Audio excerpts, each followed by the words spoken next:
Okay. Just do a check to make sure we're getting the videos and the audios. If everybody can tell me in chat if you can hear me and see me. I think you should be able to. Oh, knocked him over. Testing, testing. Are you seeing and hearing? Ah.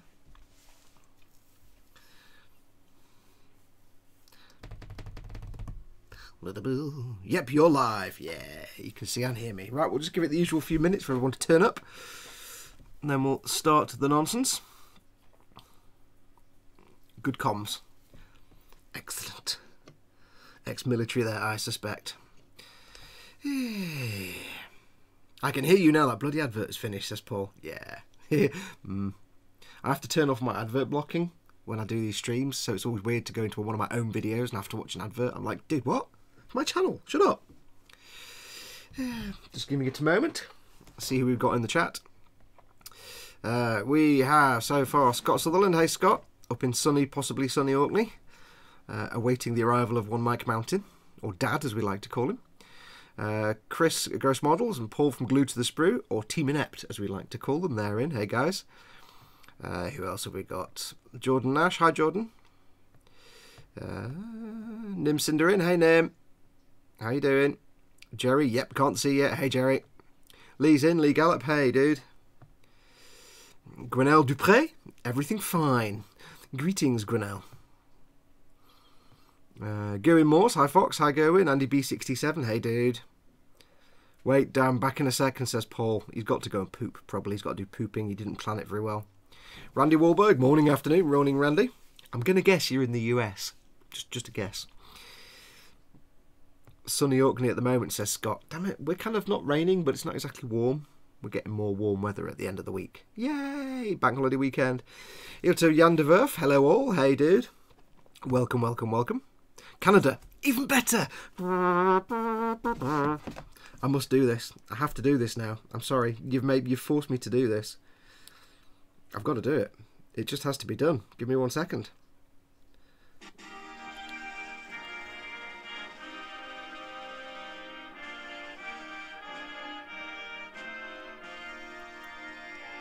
Has to be done every time.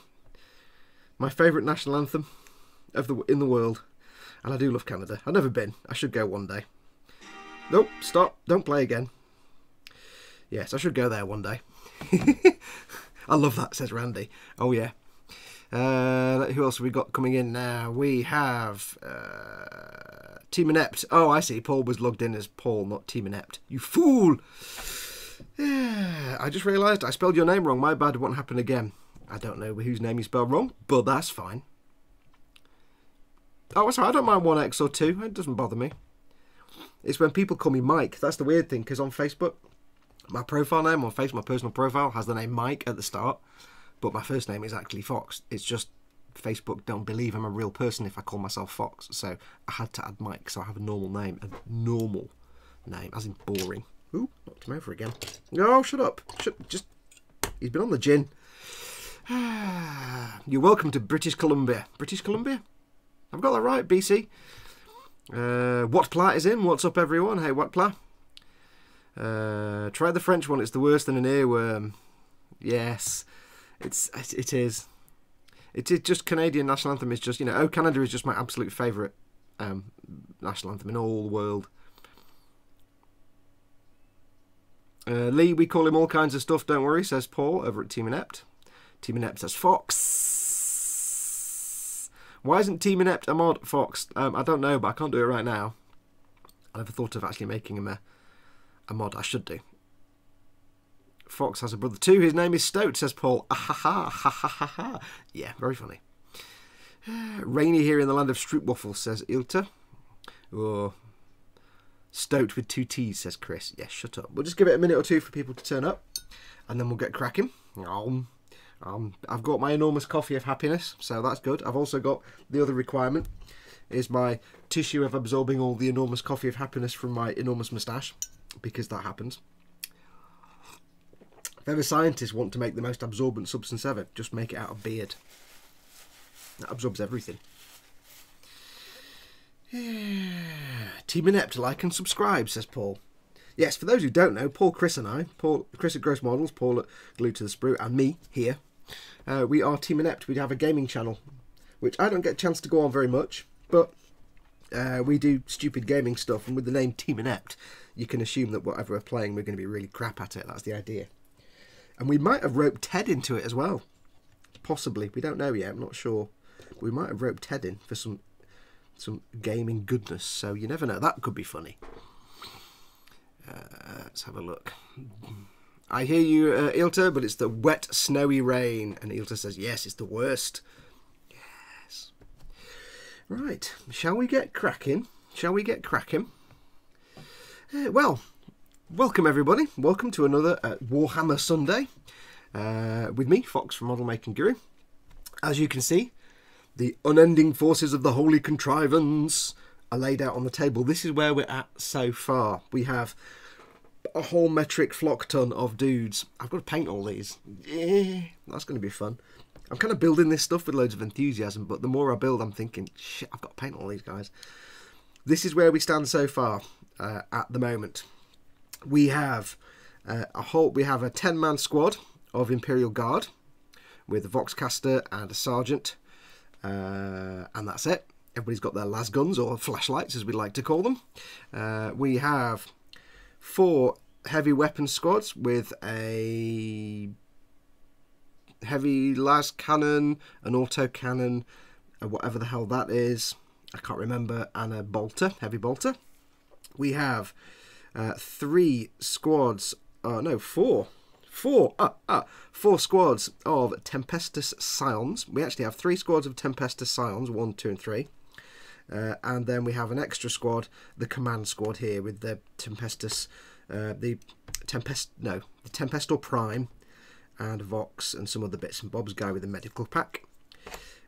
We have, thanks to Vincent over at Mr. Lowe's Model Making, we have from the old Dark Vengeance pack, we have a squad of Dark Angels with all the relevant figures, and a 3-man bike team of the Raven Wing or Dark Wing or Duck Wing, Dark Wing. I don't know what they're called. I can't remember.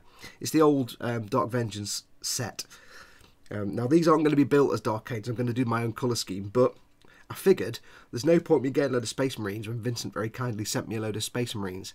However, on that note, knowing that I didn't have to go out and buy a load of Space Marines, I kind of went out and bought a load of Space Marines. So, yeah, I've got some Primaris Intercessors to build. You can't get them on camera, can I?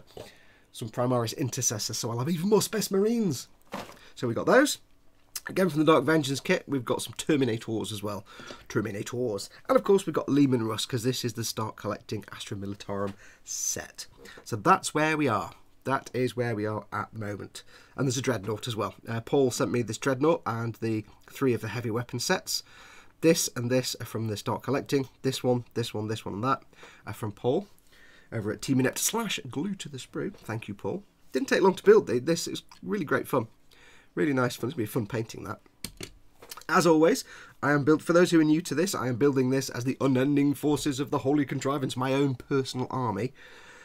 They're going to have a custom colour scheme, and the colour scheme for this army is going to be the Principality of Zeon. I ran a competition to come up with a colour scheme, and the winner gave me the TriStar Pilots colour scheme, and I decided to expand that to the entire Principality of Zeon. So we'll have all different. I've got my research going on as to different colours, so I'll have all different colour schemes for like the Scions and the Imperial Guard and stuff like that. So that is where we're up to. Now, what I need to do is clear all this nonsense away, so we can get doing some work. So what I've got this utterly professional storage system for my miniatures, and what I'm going to do is very carefully dump them in here. Now, I have got a skirmish box. However, I'm sure you don't want to sit here and watch me for 10 minutes putting all the dudes in my skirmish box, because, yeah. And the other thing I found is the skirmish box is fine for all the little figures, but when I've got the vehicles, they kind of don't really go in that very well. They take up too much space. I'm going to have to get something different for me vehicles. So, for the sake of speed, I'll just kind of dogpile these guys in here for now. There we go. I've also got 2 commissars in there as well. Now, I had a happy moment in the Warhammer store. I was looking at the build-up, how to build your army in brigades, and I'll show you in a minute in the big book. And I thought my entire brigade would have to have like 12 troops choices. No, it's like 60. So this army is going to get quite big and expensive. So let's just very carefully dump all this crap in here. There we go. There you go, done. Oh, he's escaped. Perfect. The ultimate storage solution and cooking utensil. So I'll put those away properly later, but I don't want to do it now on camera because it'll take approximately all the time in the world. So I'll find somewhere to put these. Somewhere. There's somewhere. Now, let me get my big book. I was trying to figure out how to build this army. And if you look in the rule book, it says you can have, in a battalion, you can have 3 to 6 troops.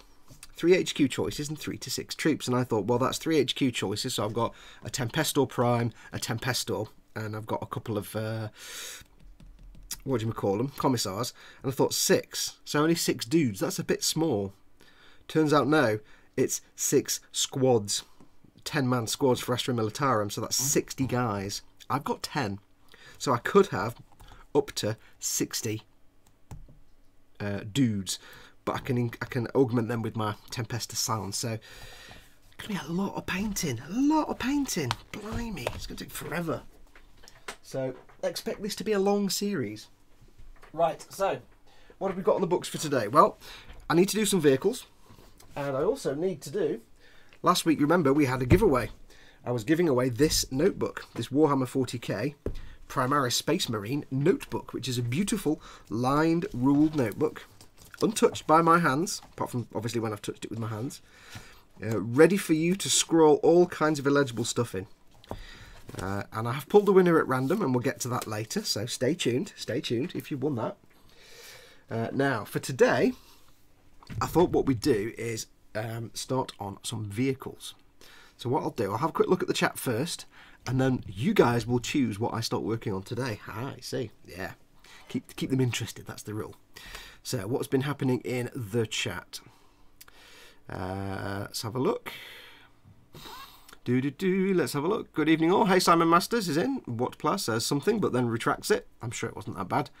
Nim Cinderin says, morning. Jordan Nash. So, what does everyone think of God of War Endgame exploring or Monster Hunter grinding? I've not played either of them, I'm afraid. Team Annette, I'm gluing wood to a bit of plastic card. I have precisely zero idea of what it's going to end up as, apart from unfinished. Yay, says Paul. Nate Bliss is in. Morning, Nate. Morn afternoon, people. Ilse van der Werf says, just watch Formula 1. Team Red Bull is their own worst enemy. I don't watch Formula 1.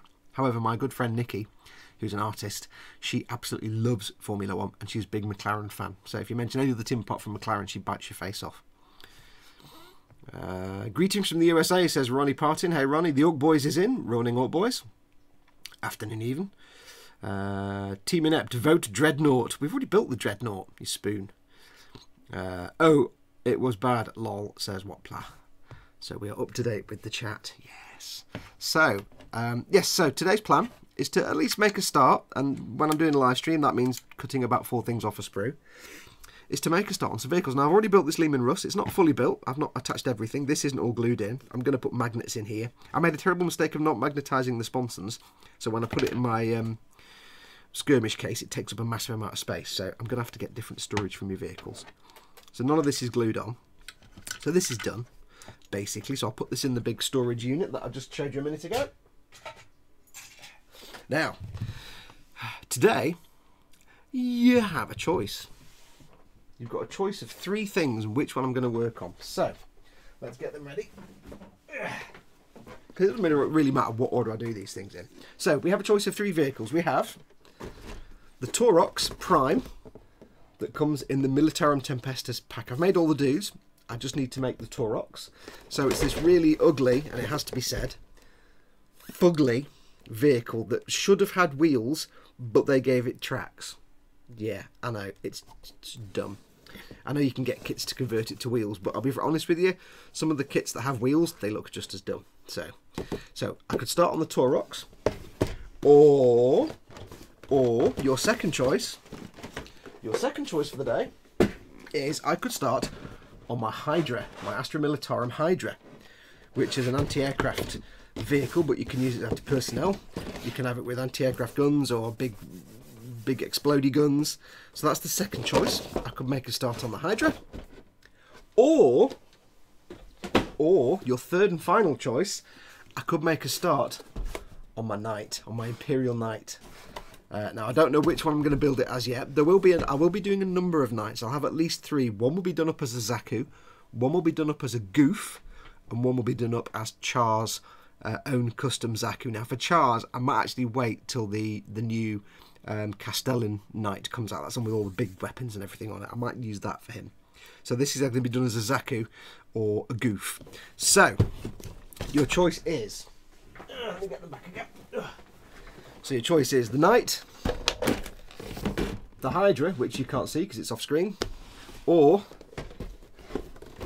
the Taurox. So I shall give you a second.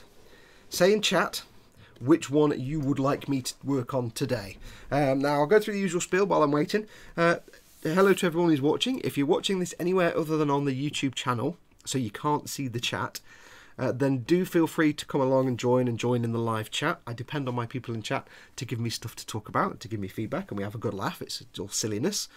So if you're watching anywhere else other than YouTube, so if you're watching this, say, directly from the Discord server, or from my Patreon page, or from Facebook, click on the little YouTube icon at the bottom right of the screen. That will take you to the YouTube page where this stream is streaming, and the live chat is in there.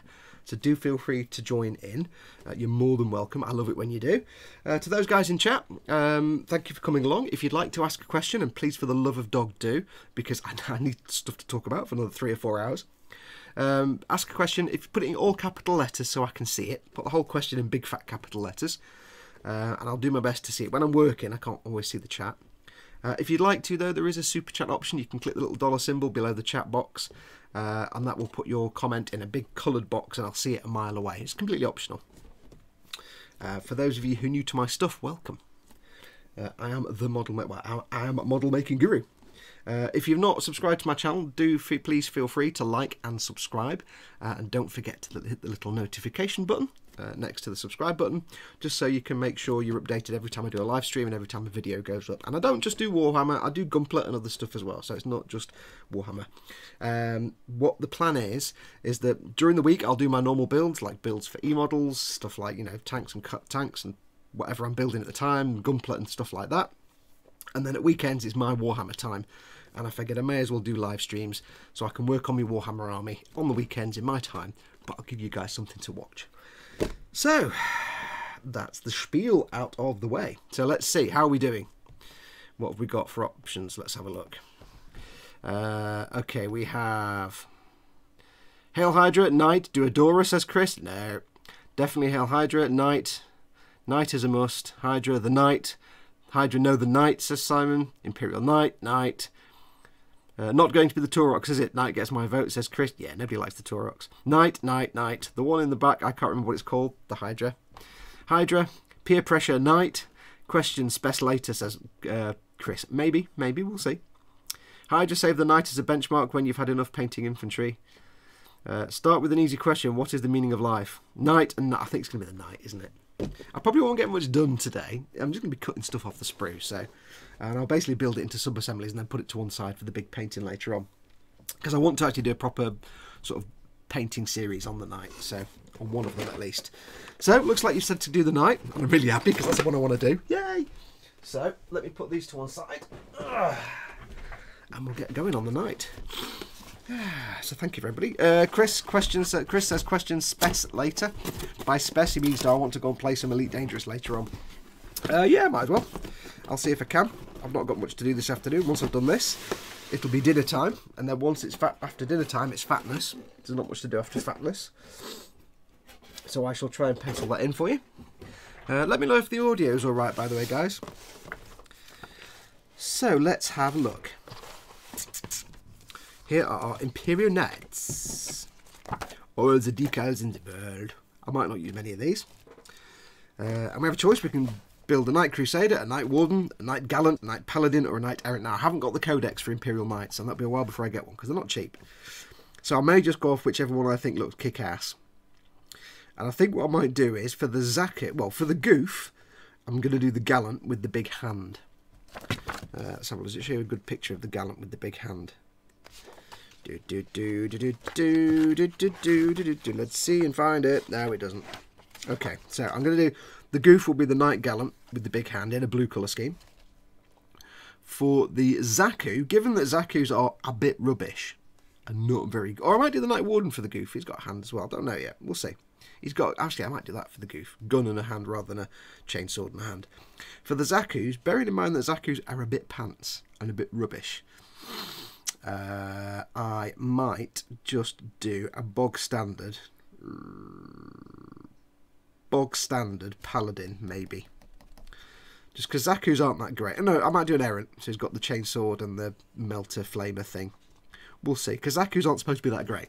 And Goofs are supposed to be better. And for Charles Zaku, I think I'll save up and get the Castellan kit when it comes out.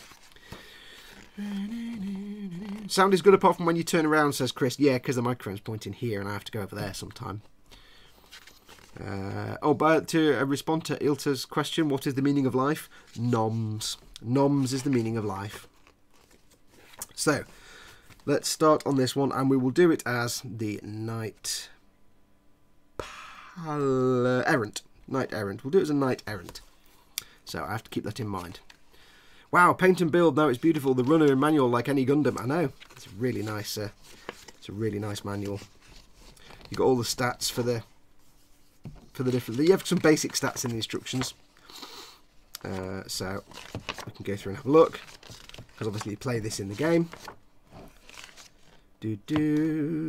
Ausrüstung, Maschinengewehr, Thermalkanon, Schnittekettenschwert und Ionenschild. Optionen: darf sein Schnittekettenschwert durch einen Donnerschlag Faust ersetzen. Darf sein Maschinengewehr durch einen Melter ersetzen. Darf einen seinen der folgenden Rücken montieren Waffen enthalten. Yeah, I won't read any more German.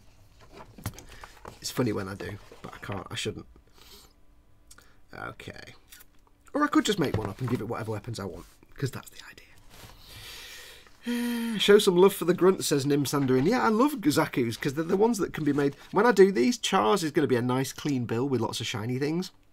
The goof will be a little tiny bit weathered and not particularly shiny, but the Zaku is going to be just battered, rusted and chipped and everything. It's going to be filthy because Zakus are just like, you know, grunts.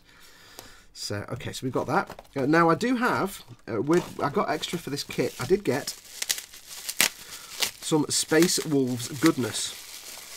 I got myself a Space Wolves head, which doesn't really come out on camera, and some Space Wolves feet to go with this, because I was originally, before I was going to do my army, I was going to do a Space Wolves knight. But what I might do is, I might actually keep them for Char's Zaku, just so it looks a bit different, and it's got an interesting head. It's not really relevant, he doesn't have an animal head on his Zaku, but there you go.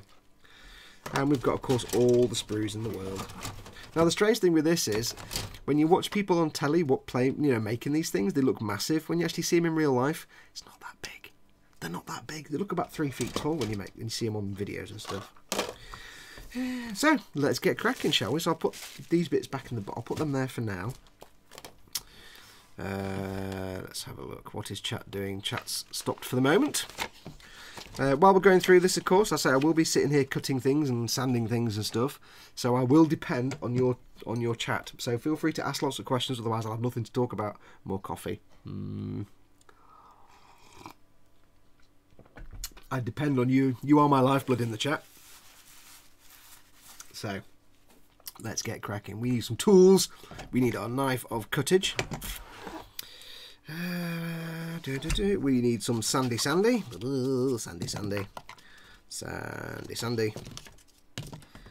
Sandtacular. I've started using metal files. I don't normally use metal files, but I've started using them because they are actually quite good on the Warhammer stuff, because the plastic's quite soft. So we got those. I may need my drill, but I'll get that if I need it. And I think that's it so far. I'll need my space helmet of seeing, which is here, you see. So much pressure, my head explodes, says Nim. So So I'll put these away over. Actually, I'll put them under the sprues, because if anyone is interested in getting these parts for the Space Wolf to make your night into a Space Wolves night, they're on Shapeways. There's a guy on Shapeways whose name I can't remember. They're not cheap.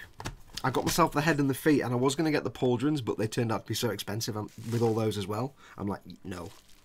But they are beautiful. The ultra high detail, they are beautifully printed, so it's worth it. They're really nice. I think he does things like an Anubis head and stuff as well. Right, so I'll put them down there. Building a Primaris Sergeant as I watch. Won't take long. Start building another kit, probably the Marquet Fireball. Anyone else building anything as they watch, says Nate Bliss. Have I missed the coffee trinken, says Jordan. It's there.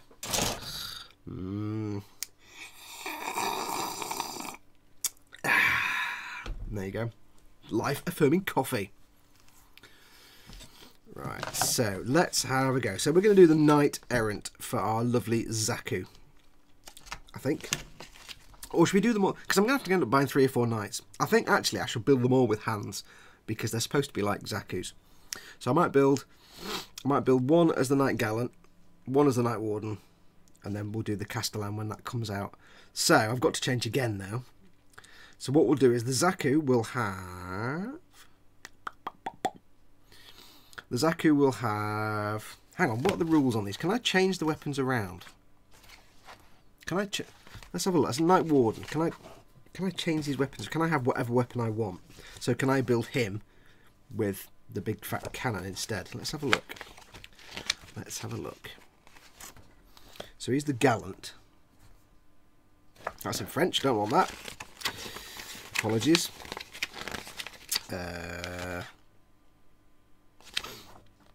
May replace the heavy stubber with a melter gun. May replace the thermal cannon with a rapid fire battle cannon and the heavy stubber. That's the Crusader. Okay. So the Gallant. Knight Warden. Knight Errant. Where's the Knight Gallant? God damn it. Which one's the Errant? Knight Errant. Hang on, Knight Errant.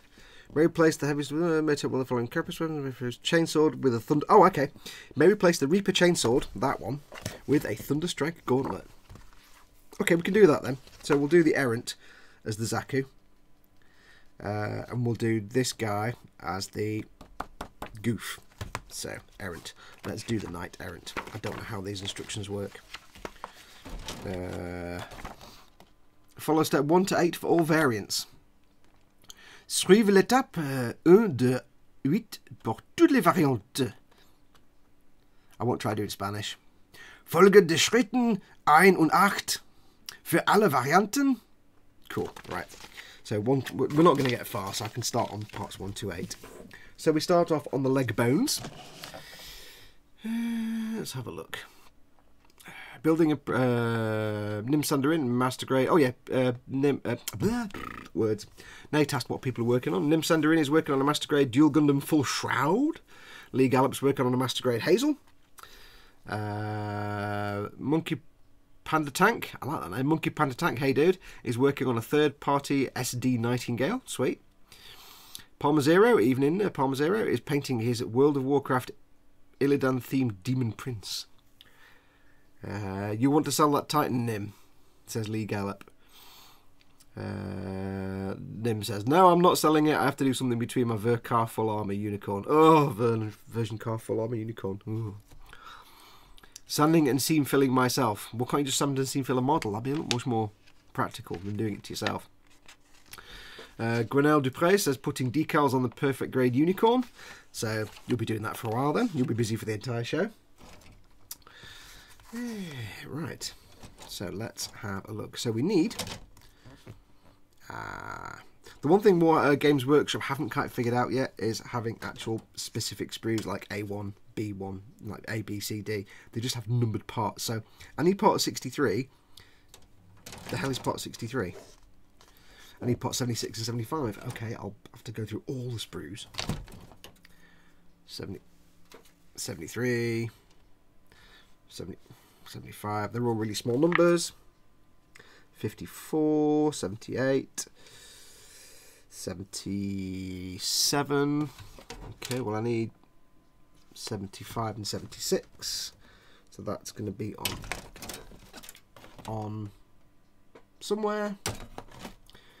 75 and 76. Voast. 75. 76, 75. There we go. Right, sweet as, sweet as. Let's get this box out of the way so I've got some space.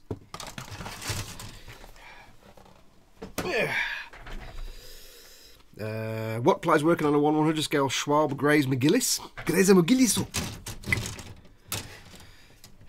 Afternoon all, says Chris Smith. Afternoon, Chris. Liam Hine. Guten Tag. Hi, Liam. I actually bought this for the egg contest way back when, but just never got to it, says Monkey. Hey. Norberdroid, I hope I read that right. Has anyone tried dipping alclad chromed parts in a clear coat like you do canopies instead of airbrushing? Not tried that. I have tried dipping something that was painted with the Ammo by MIG paints into my Pledge multi-surface, Pledge 2 times more shine, and it started to pull the paint off because it reactivated the paint, so that was cool. Oh, I can also start to use my God hands that Stein van Gemmert sent me. Thank you very much for these. He sent me these. And I've actually started using them and they're brilliant. Yeah. Edwin Lai is continuing on the Obsidian Fury as usual. So we need part 76 and 75. So we'll get these off.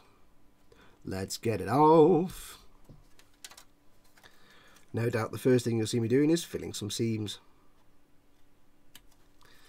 Yeah, these God hand nippers are absolutely fantastic.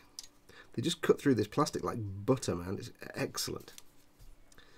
I really like them. So Stein, thank you very much for sending me these. It was a wonderful gift. 75. Was it 76 and 75? Now, if you've not watched one of these before on building stuff, I am the world's most rubbish actual builder because my fun part is the painting and everything else. So when it comes to building, I spend like 10 minutes looking for a part on the sprue. So this will not be the most interesting of streams. Can't get the nippers in there. Get in. There we go. Oops, clunk. So we shall proceed slowly and with caution and see what happens. You need the gauzy stuff. Dipping won't make alclad better, says Ilta. The only thing is with alclads is most gloss varnishes, when you put them over like shiny metallics, they will dull the shine ever so slightly. Like the Pledge stuff, it will dull it ever so slightly. Gauzy is supposed to be very good at not dulling the shine on metallics. I think it's AK Interactive, is it? Gauzy? Although the one thing I've heard about Gauzy is that some people have said that after a while it kind of flakes off. Goes a bit crispy and flakes. I don't know, I've never used it. But the fact that some people are saying that gives me pause for thought. There's an ice cream van outside and he's playing the match of the day as his ice cream van music. It's just bizarre. Okay, so we'll just get these little nubbles off. Nubulator. So yes, there may be some sprue goo action going on in this build. Or there will be. The trick with these knights is to build all the... It's almost like a Gundam. You build all the inner frame parts first and get them all built and glued together. Then... And keep your armour parts separate. And then you can start the painting. And then at the end you can just glue your armour parts on. So that's quite cool.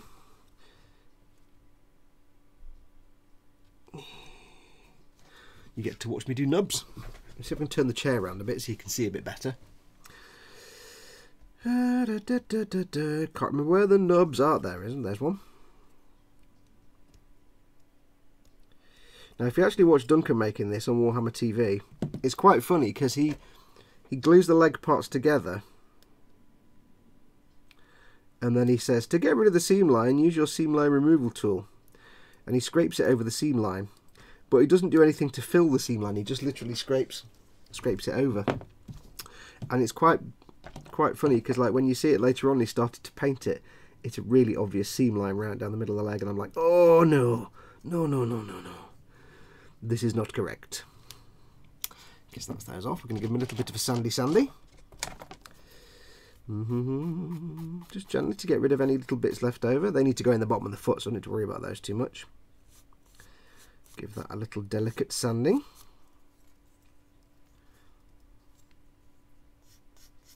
Now normally when you've got like two halves of something like this and you've got nubs, you want to glue them together before you sand them, just so that everything's level.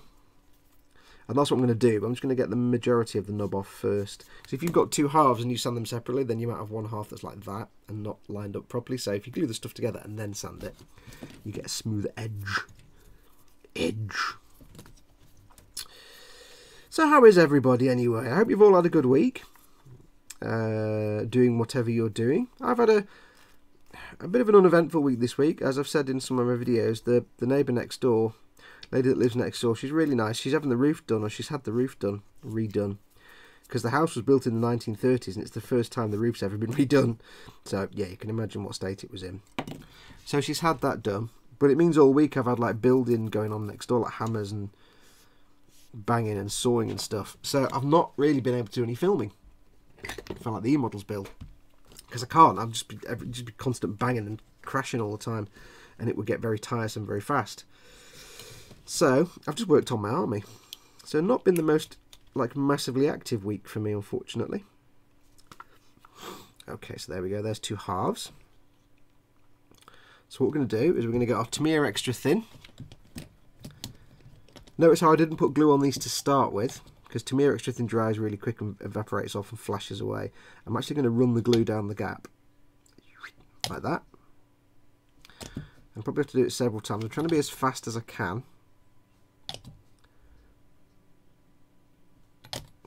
So just like when you're doing Gunpla, get the glue down the middle, just to make sure everything's got some glue in it. And don't worry about being a little bit messy with this stuff. When it dries and flashes away, it doesn't leave a lot of mess behind. Okay, so that's on there. And then what we do, get some glue in there. So now what we can do is squish these together. Squish. Give it a second. Get some more in there, I think. Give it a second, and classic Gunpla building style, squish them together. And watch in amazement as the glue splooges out. If you've not heard me say it before, Tamiya extra thin is a welding cement. What it does is it actually melts the plastic, and the plastic, when the glue dries and like evaporates away, because there's not much left, it leaves just the plastic behind that it's melted, which dries out. Now if you squish it together, when it's welded like this, you squish it together, what's oozing out of the gap is the melted plastic and the glue. The glue will disappear and evaporate away, and you're just left with the plastic from the kit squeezing out of the gap, and that is what fills your actual gap. And in most cases, this is actually enough to fill any seams. So I'll get myself a little clampy, just to keep the pressure on. Keep that pressure on. This will be enough just to seal the gap. In most cases, sometimes it's not, and then you have to go and do other things. But for the most part, you might be able to see, I don't know if you'll see on camera because it's so far away, but there is a little bead of glue sticking out there, and that's exactly what I want, because once the glue is flashed off and the plastic is just plastic, you can sand that down.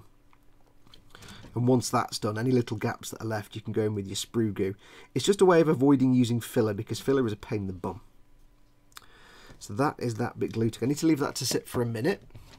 Handy tip, always screw the lid back on your glue. So I'm going to leave that for a minute just to dry. Let's have a look and see what the chat is doing while I'm waiting. Let's have a look. Let's have a look. Phil East is in. Hey Phil, afternoon. Norberdroid. Norberoid, sorry I got it wrong, Norberoid, says yes, he's planning on trying the gauzy stuff. Yeah, do it on a test piece first and then leave it for a couple of weeks just because I've seen a few reports, only a few, that it tends to be a bit flaky, so perhaps you've got to do it in exactly the right way or something. I'm not sure. We'll make sure it's stirred properly before you use it. But it's supposed to be very good at not changing the sheen of the metallic parts. Ilto van der Verve said, better will be not clear eating any Metallica. I think he means clear coating any metallics. The problem with alclads is alclads are very delicate and they're easily removed. I've been using the C1 Metalizer occasionally, which is a buffing powder, and it's very similar to the Ushi van der Rosen powders, which is brilliant because it's far more durable than alclad paints, and it's doddle to put on. You just put it on and rub it off. And I found that's really good because you can even do like washes and things over it and put decals on it and it doesn't come off. But if it's a model you're never going to handle, you don't need to worry about clear coating. I could use an ice cream sandwich, says Paul Mazzero. I'll tell you what I've discovered recently. Breaking news, breaking news. I have discovered, I'm 46, and I've only just discovered the American national icon of PBJ. Because I don't really like peanut butter, but I do like jam. So I have discovered the joy of peanut butter jelly sandwiches. And it seems wrong to call them peanut butter jam sandwiches. I know I'm in the UK and jelly to us is jam, but it's American food. It's a foreign food, technically. I'm making international cuisine. So to call it a peanut butter jam sandwich just seems wrong because it's a peanut butter jelly sandwich. It's an American dish made by Americans with American things. So I'm going to call it a peanut butter jelly sandwich. I don't like peanut butter, but when you mix peanut butter into jam, my God, as long as you put a load of peanut butter on there and a load of jam, my God, mouth orgasms. So I've become suddenly addicted over the last few days to PBJ, basically, to peanut butter jelly sandwiches. My God, you Americans know what you're doing sometimes. You may have the worst chocolate in the world. I mean, trust me, American chocolate is rubbish. It's just, ugh. But you make up for it with PBJs. So there you go.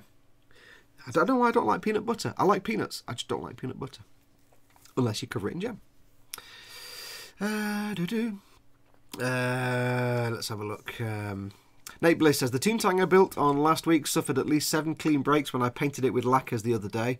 Couldn't help but laugh. Fortunately, they were clean breaks and easy to fix. I'm not aware that Meng plastic is like Bandai. Although often, if you spray Bandai plastics with lacquers, it shouldn't damage it. If it's just the normal paint, it shouldn't damage it. The lacquer will bite into the plastic. When you spray a rattle can of primer onto a Bandai model, you're spraying lacquer primer, basically, like the Citadel stuff or the Tamiya stuff. It doesn't damage the plastic. It's only thinners that do the harm to Bandai plastics. So, I'm not really sure what's going on with the Meng ones. That's weird. I've never heard of that before. Or did you kind of throw it around? Be careful when you use the hobby knife. Okay, says Jacob Reyes. Yeah, I'm not called Mr. Stabity for Captain Stabity for no reason, you know. I might stab myself. You never know. Construction sounds equal battle damage effects, says Palmer Zero. Monkey Panda Tank says, this is exactly what I'm doing right now. Followed your tutorial the first time you did it. Is that about filling gaps? I guess. Is this an Imperial Knight? Yes, we are building Imperial Knights. After lots of farting about, I decided I'm going to have at least three Imperial Knights in my army. And because I'm doing a Principality of Zeon themed army, these are going to be done up to look like Zaku's. So I'm going to have, there's a bit of my moustache that keeps going into my mouth and it's doing my nerves, getting on my nerves. We're going to have a Knight Errant as a Zaku. We're going to have a Knight Warden with some customizations as a Goof. And then when it comes out, when it's released, I'm going to get the Castellan Knight. And I'm going to do that as Char's Zaku. So we're just working on the Knight Errant at the moment. Just starting out. I held a vote and the chat said they wanted to see the Knight.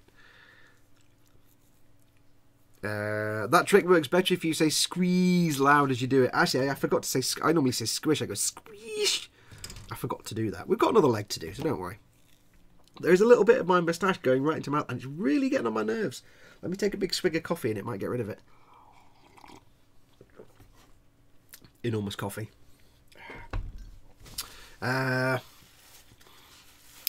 Taxi service has been called. We'll try to visit. He's moved. Hang on, the chat disappeared. I've lost it. Hang on. Chris says taxi service has been called. We'll try to visit later. Behave, everyone. Yes, Chris has had to pop out. Chris was your mod, so now you're unmodded. There's no mods in chat. What could possibly go wrong? It's me, Lord of the Flies in the chat, isn't it? Just a thing, by the way. As you know, when I do the E-Models live streams, it's a family-friendly show. When I'm doing my own live streams, I don't really care. I'm not that fussed. So if you want to use swear words and stuff in chat, feel free. I'm not particularly fussed. Obviously, nothing too bad, But if you want to use like rude words and stuff, feel free. I'll probably say the occasional shit and damn, bollocks and crap and things like that. So do feel free. I'm not fussed. We're all grown-ups here. So there's no mod in chat right now. My God, we're all gonna die. Let's have a look. James Chapman. Hey Fox. Hey James. Welcome. Norboroid. I think you need to put a D in your name so it's Norbadroid. I don't know why, but Norbadroid sounds better. Norboroid says, "Lol, my modelling is a bit flaky." Chris Smith says, "I'm busy doing nothing while waiting for Starship Phil to dry on my ATST. Have I got to do this for 5 days? That'll be a long stay. It won't archive that long. It stops at 8 hours, you know." PBJ is far too sweet for me, says Tony Black. Well, hey Tony, I've got a sweet tooth. I don't know what. I don't mind peanuts. I like dry roast peanuts. But I don't like peanut butter. I really don't like the crunchy peanut butter. I like smooth peanut butter. But put jam on it, loads and loads of jam. I just can't get enough of them. I got like a pot of peanut butter and a pot of jam like 4 days ago, and they're pretty much empty already. Wow. I don't know how I never tried it. You should try it fry, says Nim. Ooh, that's an interesting thing. At least is the US jelly and jam are different. I thought jelly in the US was just jam. I thought jelly was jam. We just call it jam and they call it jelly because we're correct and they're wrong. But hey, so I thought it was the same thing. But I don't know, peanut butter and jam. But I'm going to call it jelly because it's an American dish. So it basically means I can cook foreign food now. Yay! Try peanut butter and honey sandwiches, says Lee Gallop. Oh, now are we talking thick honey or runny honey? I'll have to experiment. I've got both. I'll have to experiment. Everything in the US seems to have corn syrup in, all too sweet, says Tony. Apart from their chocolate, which tastes like ass flakes. American chocolate is just like the least appetizing chocolate in the world. Just horror. I don't know what you guys do to it. Even I was reading the thing on it might have been Kotaku, where even like the Cadbury's, American Cadbury's chocolate tastes different because Cadbury send them all the stuff and they make it their own way. Because it's Cadbury's in America is owned by Hershey's, and they kind of make it slightly differently. So even American Cadbury stuff tastes right. It's just I've had American candy bars, you know, chocolate bars, and they're horrible. You guys really can't do chocolate. You need to just find an expat store that sells British stuff and buy like Dairy Milk and Mars bars and flipping Crunchies and all that kind of. Just get a lot of European chocolate because we know what we're doing. You guys, you haven't got a clue. Chat has whizzed. Nate Bliss, I brush painted the lacquer like a boss. Good girl. Lacquer's very good at brush painting because it dries really smooth. PB&J is great with coffee. Yes, I know, I've done that. I found that out very quickly. If you want a smooth PB&J, melt some of the chocolate and add it into the sandwich. Ooh. I've got Nutella as well. I've had Nutella and Marmite in the same sandwich, and bizarrely, although it sounds like the most horrendous thing ever, it's actually quite nice. Marmite and Nutella. Don't ask me how I did that, or how I found that out. Mengtoon tanks, do you solvent-sensitive plastic? They must do. They must do. So treat them like Bandai kits. Although I've put loads of washes on mine and it didn't do any harm. Just make sure you prime everything. Make sure everything's got the living crap primed out of it, and you should be okay. PBJ is great. It stops the peanut butter sticking to the roof of your mouth. Jelly is made with just juice, I think. No whole fruit. Jam is made with whole fruit. Well, now you've broken my mind, because I just thought that in America jelly was jam. That sounds like that jam is... So what? So would you just call jam jam? Or would that be preserved? I'm not going to go down that rabbit hole. I'm going to be here all day. And then we have marmalade as well, says Nim. And monkey. No, monkey, you are right. Jelly's made with just juice. Okay, so jelly is like... I think we have that as well, but I think we still just call it jam or preserve or something. Night with a minigun is a good choice for Goof. Yes. Well, I think what I'm going to do is the Zaku, that's off screen, I do apologise. The Zaku will just be the Knight Errant with the big flamer melter thing and then a hand. And the Knight Warden will have the big fat minigun and the hand. Because I want to have a hand on both of them, the big power fist thing. I know tactically it's a really bad choice, but I want them to look like Zakus and things, so there you go. We're allowed to swear, says Paul. Yes, you can, but don't go too crazy. Poo bum, says Paul. That's fine. Danker says monkey and monkey panda tank. I need to make the text bigger so I can see it. All the adult material. Drink again the coffee, the sound, it's good, says Jacob Race. Hang on then. Enormous coffee. I've got my white balance. I'll change my white balance in a second. Hang on.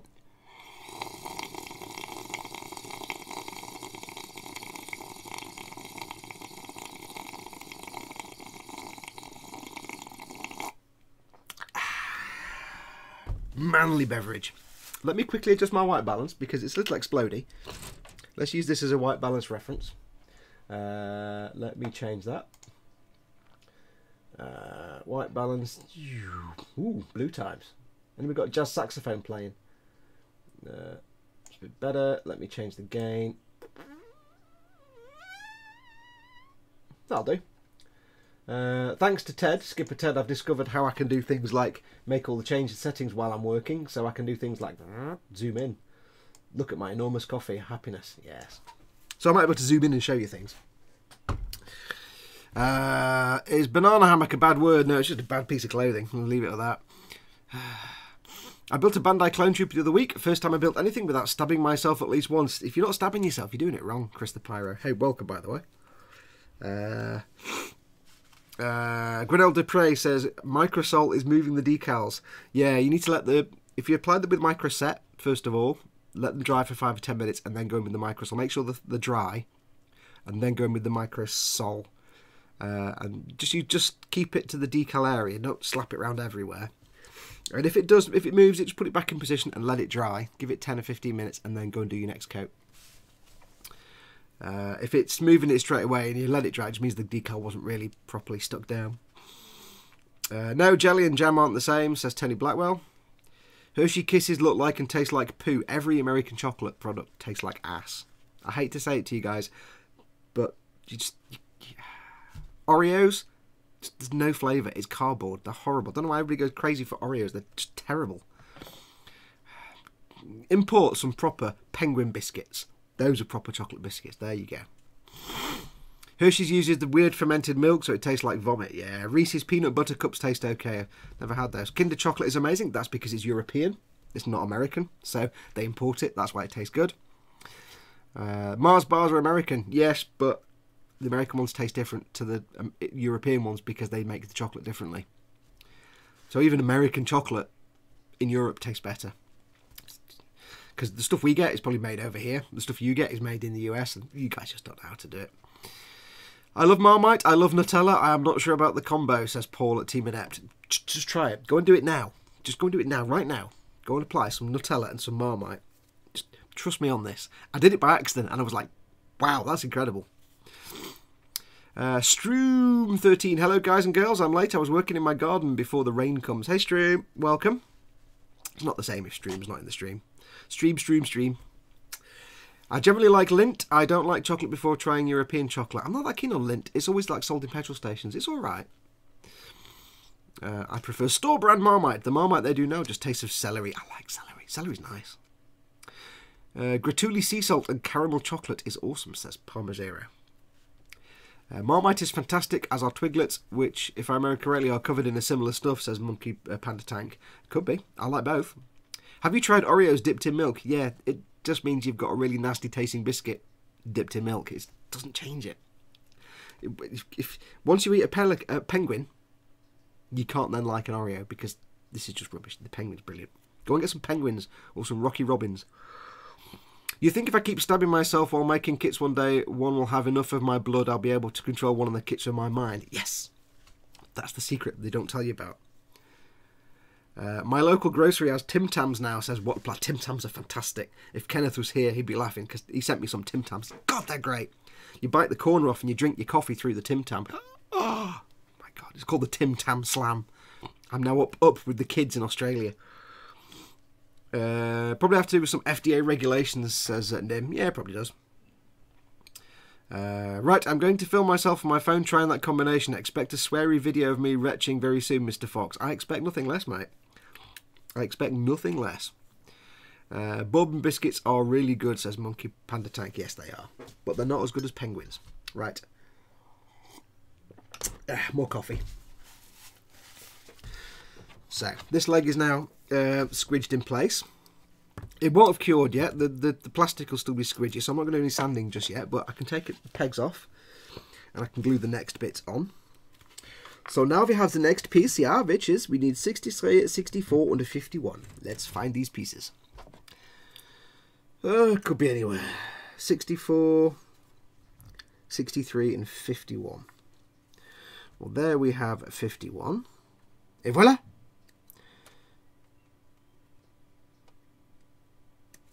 Quarante c'est eux. Is that how you say 51 in French? I've forgotten how to count in French. I used to know how to count in French. We need 63 and 64. 63 and 64. 63 und also 64. Das ist richtig. Oh, I can't get the nippers in. Yeah, I really wish you Americans just didn't have such terrible chocolate, because you're missing out. Although when chocolate becomes like threatened because it's hard to grow the cocoa plants anymore, and chocolate becomes really expensive, the advantage is that in America they don't actually make real chocolate, so you'll never notice anyway. We can just keep giving you sawdust with brown ink in it. Am I doing this on camera for you guys? I need to know where the middle of my screen is. Let's move these instructions out of the way, because it's probably killing all the white balance. Let's move that out of the way. Put that to one side. Put it there at the top so I can see it. I know you're going to film it, Paul, but you need to also tell us how it came out with the Marmite. And I love the fact that I can come up with any random old shit and Paul will be like, I'll go make that and try it now. Yay! Right, so that's that done. Cut that little bit of nub. Removage. I did put a marker on the table as to where the centre of the screen is, and it seems to have disappeared. Arse. Let me replace the little marker I put in the centre of the desk. Sigh. Where are we? If you've not seen one of these streams before, this will be one of many, probably hundreds, where it's just me working on my Warhammer army. Where's the middle of the screen? It is there.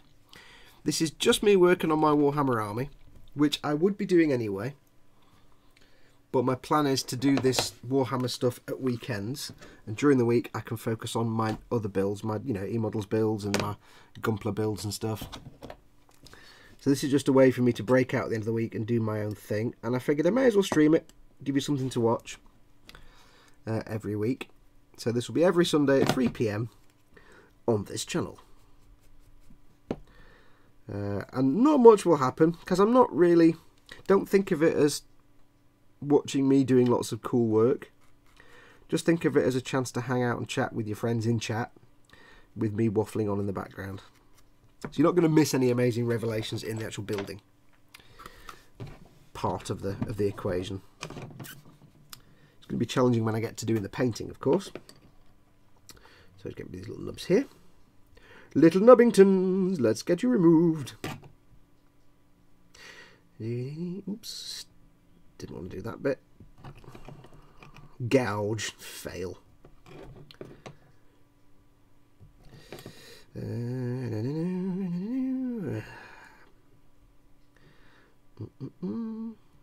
have had some Twinkies. Twinkies were nice, but that's because they're not chocolate.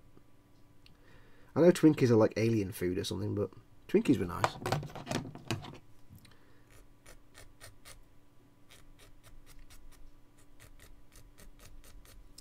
So I do find metal files actually quite good on this Games Workshop plastic. More so than on a Gunpla, because it is quite forgiving. If you go lightly, it is quite forgiving plastic and doesn't tend to get screwed up. So it is quite forgiving.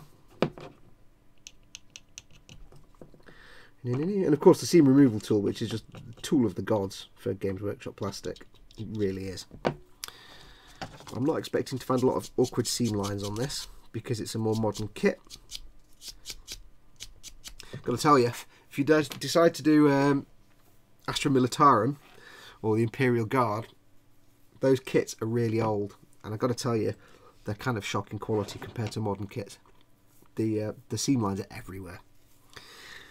So we have our leg here, and we need to use it like this, and it says 63 and 64. 4 need to stick out. They go in there. And then this bit goes on the bottom. And this piece has a little nubbage. That needs to stick out at the back. So it needs to go that way. It has to go in a certain way because of the angle. If I did it that way, it wouldn't fit. So if I do it this way, it actually fits. So they're quite good. They give you a little nub there to see, that's the back. So you need to glue that in there. Let's do that now. Let's do it now. Diddle-dee, gluing things together with the glue and the sticking and the pushing and the hoping it fits. Get that on there. And while that's pushed down, lovely thing about Tamiya Extra Thin, it runs into any recesses in a very nicely fashion. There we go. So that is on there. And actually it does me a favour because it kind of covers up that seam line on the ball part there, so you don't really need to worry about that too much. So I'll just glue this little ball things in as well. Give that a second to do its job. Now I've not decided about magnetising these yet. I might magnetise the arms so I can easily remove the arms for transit and change weapons around. But I might not because it's always going to have the same weapons. This bit of my moustache is really doing my bean in. I do apologise, it's getting on my nose, big end. But not fully decided yet. Do I want to magnetise the top of the torso and the bottom for easier transport? I don't know. I don't know. I might do this as an experimental one anyway, and just for the build and stuff.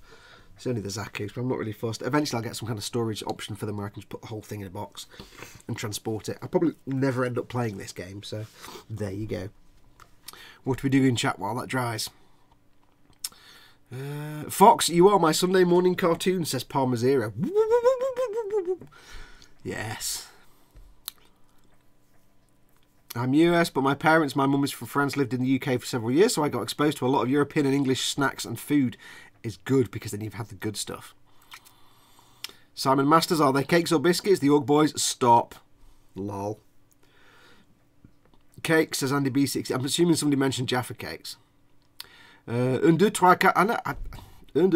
Stream is teaching me how to count in French. I can't kind of remember it. 1, 2, 3, 4, 5, 6, 7, 8, 9, 10, 11, 12, 13, 14, 15. 11, 12, 13, 14, 15, 16, 17, 18, 19, 20, 21, 22, 23, 24, 25, 26, 27. It's just when I get to like 30 and 40, I have to kind of, I've not done French for like 25 years, so I have to kind of think, hang on, what's 50 again? Is it 40 plus 10 plus 1? 40 plus 10. So it's, yeah, it takes me a little while. I can only count to 10 in German. 1, 2, 3, 4, 5, 6, 7, 8, 9, 10. I can't go past 10. Cakes are soft, biscuits are dry and hard, I think, says Monkey Panda Tank. Fox, you almost done that one. You always see war films where some GI gives a European kid a bar of Hershey's and the kid looks at it like it's the Holy Grail. Totally unrealistic. Yeah, if I was the kid, I'd be like, what the hell is this shit? Thanks. I prefer the German stuff. That's the truth. Like, Germans are given better chocolate, to be honest. Cakes get harder if you leave them out. Biscuits get softer when left out. Jaffa cakes are classed as biscuits for tax purposes mainly. Yes. Yes, because there's a tax on cakes but not on biscuits. So there is actually a tax reason they say they're biscuits. Jaffa cakes are pretty rare in Oz, but I do remember them. Look on the bright side, at least you can eat chocolate, says Scott Sutherland. Why can't you eat chocolate?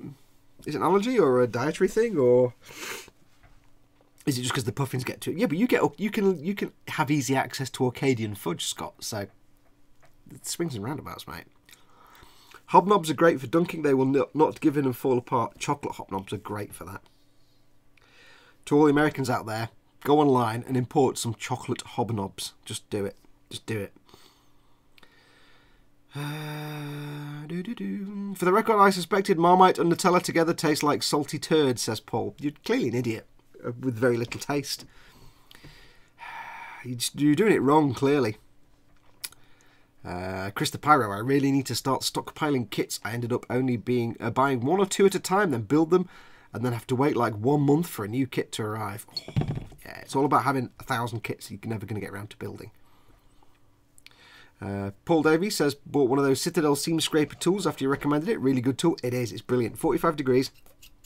If you've got a big flat area, it's great at, say you've got 2 square pieces that go together like that. It's just a big flat thing. You can get rid of the seam, but if you do the whole flat area, it will be nice and smooth. There's no little scraping marks like you get with a knife. If you try and like scrape a surface with that, you get rough edges and gouges and nicks because it's flexible. These are rock hard, so it gives you a nice flat surface. You might not even need to sand it. Hi, Mr. Fox. Did you have a Facebook page or Instagram? Yes, I do. It is. I'll put it in the chat. Hang on. If you just go onto Facebook, and in fact, let me just get the Facebook page up. It'd be easy, wouldn't it? One sec. It is.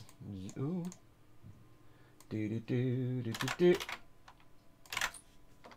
That's the Facebook page, and I also have a group called the Model Makers Boom Hut, which my browser seems to have broken. There you go. Hang on. I'm just doing copying and pasting. There's also a group called the Model Makers Boom Hut, which is a really friendly group where you can go and hang out, show off your stuff, get advice from other people. There's about 3,500 people in there so far. We're all nutters in there, and it's a fantastic place. There's no snark, no bitchiness, no politics. You know, none of that rivalry stuff. It's just all friends helping each other out. So go and check out the Model Makers Boom Hut. Right, so these need to go in like this, I think. Yes, this is the kind of thing that I usually screw up. So, and it's probably some really vital structural support piece that I can't afford to screw up, because I've taken them off the sprue and I can't remember which is which now. So it's gonna be that one. That one. That one.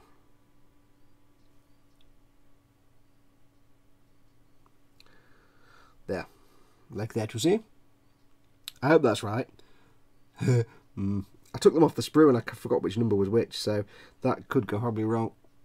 I think we're right. Get these little parts on here.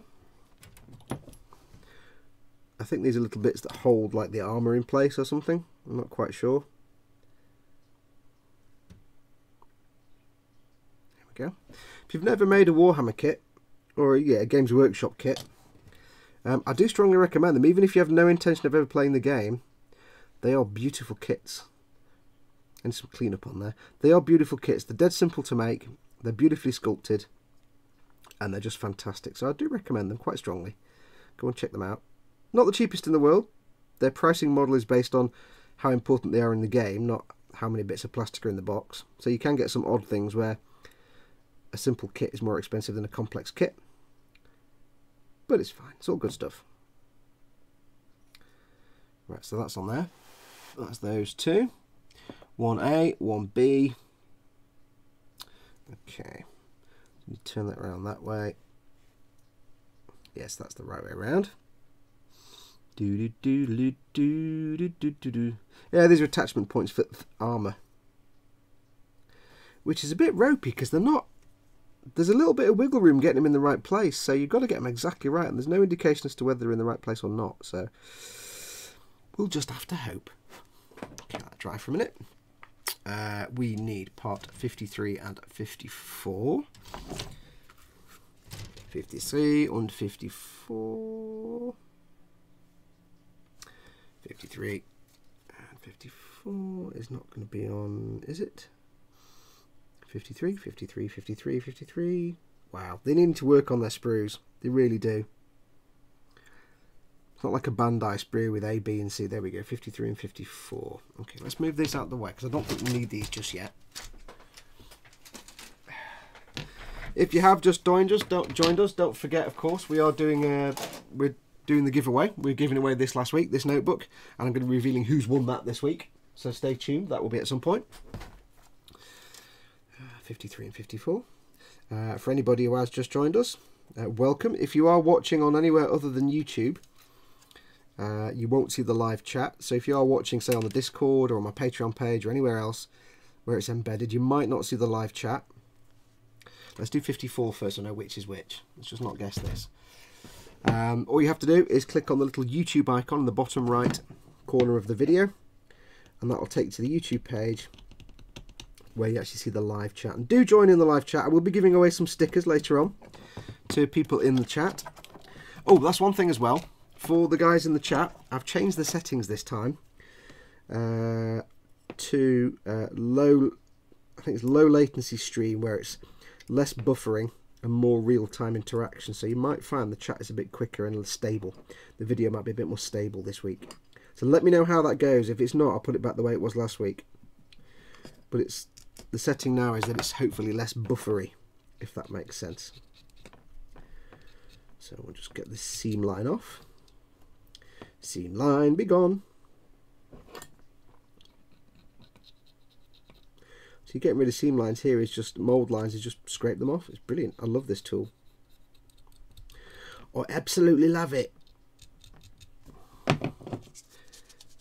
And there's a very good reason I'm doing the bog standard Zaku first, is because I'm not familiar with this kit. So this kit's going to be a Zaku, so it'll be battered and weathered. So it doesn't matter if I'm a bit rough around the edges here and there, because it's going to be weathered up anyway.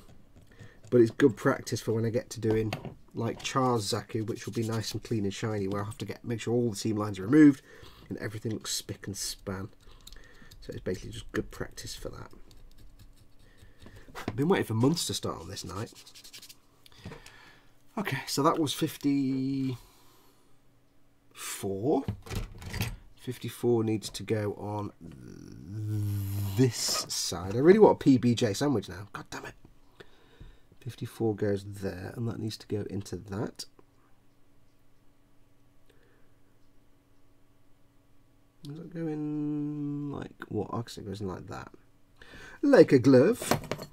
There's the middle of the screen, dear. I marked the middle of the board and then totally ignored it. So there's that piston. And again, because it's Tamiya extra thin, I can put it in place and then apply the glue. If you've never used the Tamiya extra thin, do get yourself some, because it's like one of the least messy glues. Because you can just touch it to a recess and it goes into the gap. You can use very little and you get very little leftover mess. Brilliant. So now we want part 53.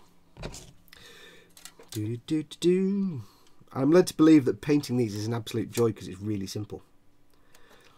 So we shall find out. At some point, of course, we will get to the actual painting part of this whole army.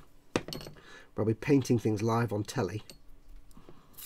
And don't expect like Golden Demon crystal brush level paint jobs. Because I'm painting these as an army to play. So I'm not fussed if like my Imperial Guard look a bit ropey, because I'll have like 100 guys to paint. They're not getting Golden Demon level paint jobs. I will do some extra effort on my like HQs and stuff and my knights, but for the rank and file, don't expect anything amazing. For the Imperial Knights, I don't think I'll do any airbrush work. I think for this army I'm going to stick to brush painting, apart from gloss coats, because I can't really stream airbrushing anyway. And again, I've got so much to do that I kind of can't be fussed doing airbrushing. It's too much hassle. And they are going to be played on tables, so they're going to be handled all the time. So being all prissy with airbrush coats and stuff, yeah, I'm just going to brush paint everything. So don't expect anything too major. Now part 53, which will go in this side here, you see, like that. Et voila. Little touch of the glue. Beep. Little touch of the glue. Beep. So Paul, you're not going to be repeating the Marmite and Nutella then, I take it? You must have done it wrong, because I've had them and they're great. Okay, so that's that done. There is still cleanup to do on this leg, but that's fine. We'll let that sit for a second. Let's see what the chat's doing. Oh, hello. Smooth. The chat's gone. TK's in. Hey, TK. Welcome, dude. Right, where's the chat up to?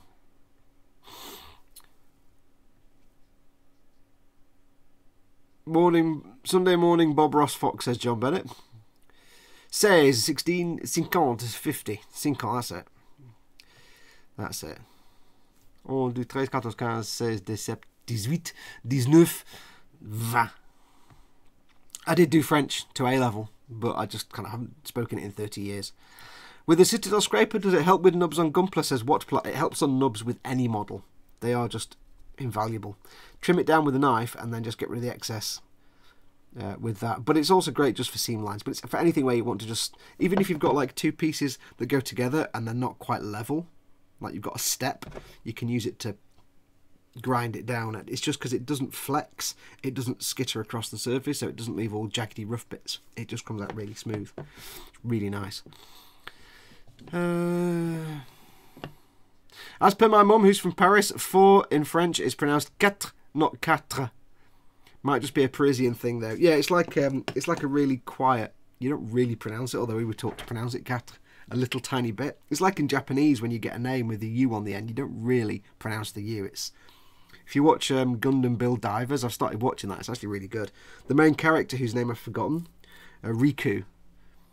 He's called, I think it's called Riku, and you think he's going to be called Riku, but he's not. He's called Rik. They say Rik because they don't really pronounce the U on the end. So let's have a look. I finally finished the light chipping on the arms of my 1/100 scale Ilin Kshatriya in Naoki style. Tonight I'll put the last matte varnish on them and I'll move to the torso, says Stream. I must do my Kshatriya at some point. I've got a plan for a colour scheme for my Kshatriya. Coffee. Yes, I've got a plan. Oh, Dave's in. Hey, Dave. Afternoon, chap. Sorry I'm late. Fox family round on Sunday dinner for 15. Yeah, somebody else can do the washing up. I think so, mate. Your job is to eat food and then be fat. That's it. Thank you for coming in. I sent you a video of me eating so you can tell me exactly how wrong I did it. Your taste buds are broken, says Paul. Dave, we got Paul to eat a Marmite and what was it? Marmite and Nutella sandwich. Paul, you didn't believe me, did you? You didn't actually believe me that it was good. I should admit that now. Nutella and Marmite sandwiches are horrible, but I can't believe Paul believed me. He's so gullible. So gullible. The chat is making me hungry with all this talk of food, says Nim. Go eat food. But eat food at the where you can watch. Team Inept, I don't even think I can get Marmite in my state, says Nim. You might have to import it. Waha, Fox said little parts. Dave, you're allowed to swear in my chat, so you don't have to just limit yourself to double entendre. Don't bother, Nim. Marmite is disgusting. Bovril is better. Wrong. Wrong. Bovril is really nice, but Marmite's really nice as well. Chris the Pirate. I built a group of scouts once. Didn't realise that one rifle wasn't meant to have a scope because the scout had ripped it off, so I glued on a scope without realising it had a hand on it. Yeah. Thing I'm liking about Warhammer is it's a really nice change of pace from other kits, says Nate. It is. When I started doing Gunpla, I'd done, proper glue together model kits, and I started doing Gunpla, and I got so used to doing non-glue kits, because Gunpla are so awesome for that, that when I had to go back to glue kits, I was like, oh, do I have to? I didn't really want to do it. I was like, Bandai stuff is so easy and fun that gluing kits together now is like, oh, do I have to? It's a real pain in the bum. But then Warhammer kind of eased me back into it because they are so nicely done.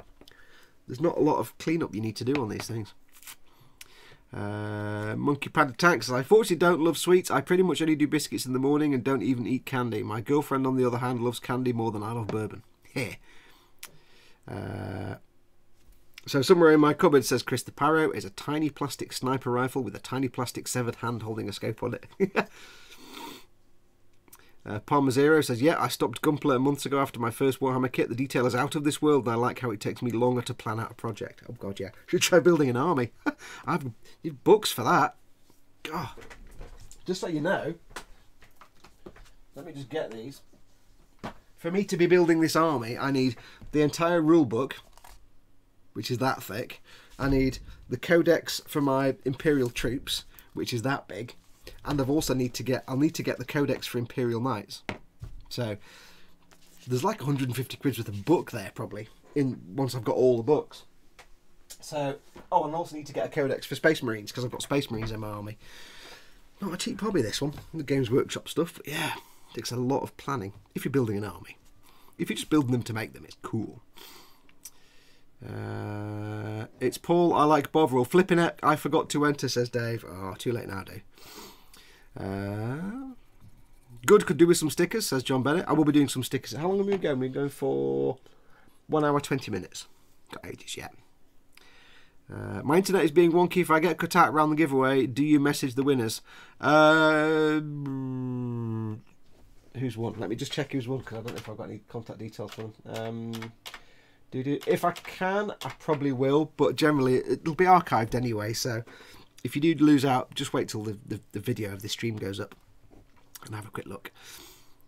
Yep, TK says hi all. Welcome, TK. Doodle-doo-doodle-doo. So I'm done sanding, says Monkey Panda Tank, and I need to go clean the pieces off and prime them. Problem is, my cat is in my lap. She's 16 pounds. Blimey, Riley. 16 pounds and kind of feral, so if I try and move her, there will be blood. 16 pounds for a cat. That's like 3 cats. That's a big cat, dude. It's a substantial cat. Let's have a look. TK says, Dave, good thanks to you. Bit disappointed after the Formula 1 race, though. I don't do Formula 1. Monkey Panda Tank. Tamir Extra Thin is fantastic. I bought it on Fox's suggestion. I never regretted it. Yeah, it's just, for just normal polystyrene kits, it's just the best.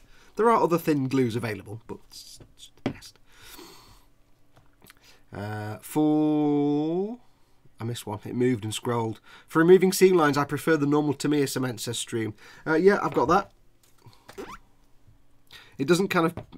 The only thing with this stuff is when it bloops out of the gap, it's more glue than polystyrene. This stuff evaporates away to nothing, so it just leaves polystyrene behind. For filling in seam lines, though, you want to make some sprue goo. Yeah, sprue goo. That's what you really want. I use the extra thin and then use the normal if the seam is being a pain, like the top of the head on this Nightingale. Yeah, I do that sometimes.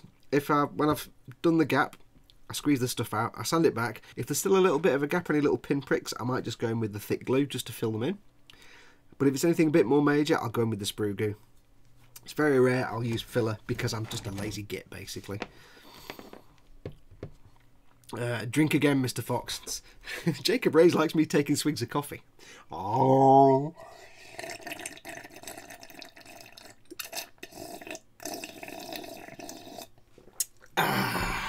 Life affirming. Having a day off today, says Joanna Hammond. Welcome, Joanna. Start model number 4 tomorrow. Tell you what, Joanna, you're putting Dave Weiser and Barker to shame for the amount of models you're turning out.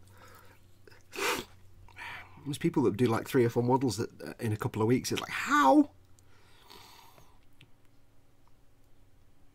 In the south of France, it is quatre fins de chicune. De chichoun. What? In the south of France, it is quatre fins de chichoun. I get the 80 because that's 20. It's 80. 80. What's chichoun? I don't get that. How many episodes does this series run to? All of them. More than 6, honestly. Until I've built an army, effectively. Dave Wise the rum. Only work if it's Marmite, Nutella and pickled onion, Paul. Yeah. Get a bit of piccalilli in there. I've suddenly started liking piccalilli as well. It's why... FFS says Team Annette, why did I say it was horrible? Could have tricked Fox. No, because I've tried it before and it is horrible. Spoon. I wish I knew more French. My parents decided not to teach us French. I have no idea why my mum is from France. Why the hell do I know more Japanese and German than French? That's a shame. Should get to teach you. Or just learn it anyway, if not. My mother is Welsh and she taught me English since I was a kid. That's why I'm bilingual now. And I did study Japanese in high school and at university. Cool. When I was very little, like maybe 2 or 3 years old, and doing my early talking, my mum reliably informs me that I used to sit in front of the TV watching all the... We used to have like occasional Welsh programmes. And we used to get S4C, the Welsh channel, here in the north of England. And apparently I could speak really good Welsh when I was a kid. We don't live in Wales. None of my family's Welsh. But apparently I could speak very good Welsh. Can't now. I couldn't tell you a word. That drink sounded like a clogged toilet flush, says Palmer Zero. Yeah, tasted great though. It would be great if they did Star Wars tabletop figures building armies of stormtroopers in their vehicles. They do. There is a Star Wars tabletop army, but I don't have any information on it. There are Star Wars miniatures. Dr. Faust Painting Clinic's been painting some. I think they're resin. They might be plastic. I'm not sure. But there is a whole tabletop Star Wars game. Just do a Google search for it. If anybody in the chat knows what that is, do let Tony know. Star Wars Legions, actually, says Simon Masters. There you go. Fanda Shikun is an expression from a specific language in south of France. All right. Publicum, people of the hills. I know that in Welsh. The only Welsh word I can say is Llewellyn, says Nim Cinderin. There's lovely. There's lovely sea. Right, now the next step is to glue on to foot and to armour. We're not going to glue on to armour because that will be painted separately. So that will wait, but we can glue on to foot, which is part number of 52. 52. I don't know if that's correct. Part number 52. Get this off the spool.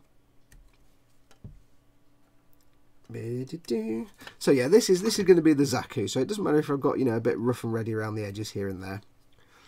I'm going to be building more than, you know, several of these. So by the time I get round to doing Char's Zaku, I'll know these kits inside out and what I need to do. So quite happy for this to have a few rough edges here and there, because I will be weathering it. I'll be giving lots of chipping and rust and grime and gunk.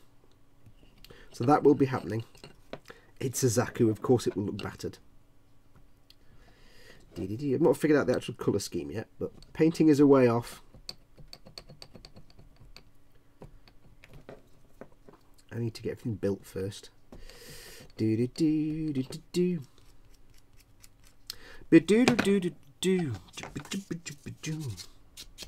not a bad idea.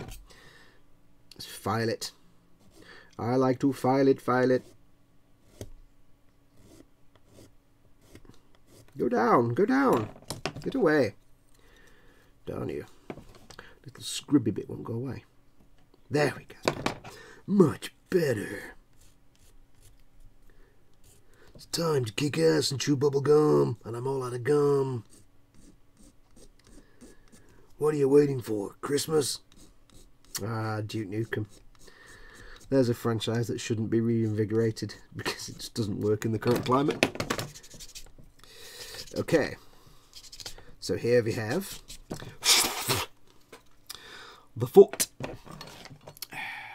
Team Paul, Team Inept says, right, I'm off to Spess to try and get my Imperial rank up. Don't miss me too much. We won't. Bye. Yeah, thanks for coming in, Paul. Cheers, matey. Much appreciated. If you want to watch any of the stuff that me, Paul and Chris have done as Team Inept, we are on YouTube as Team Inept. There's no actual direct link yet. It's not like YouTube/Team Inept because we haven't got hundreds of subscribers. We're just doing it for the fun of it. But do feel free to go and subscribe if you want. I say it's just Team Inept. Do a little search for Team Inept. Or I could just put the link in the chat. So I'll just put the link in the chat. Let me just put the link in the chat. What I'll do is I'm just getting the thing open now. I'll put the link in the chat. Why don't we just do that? There we go. There you go. Bonjour, says Grinnell. Oh, we've got some French going on here. Shall I see if I can murder some French?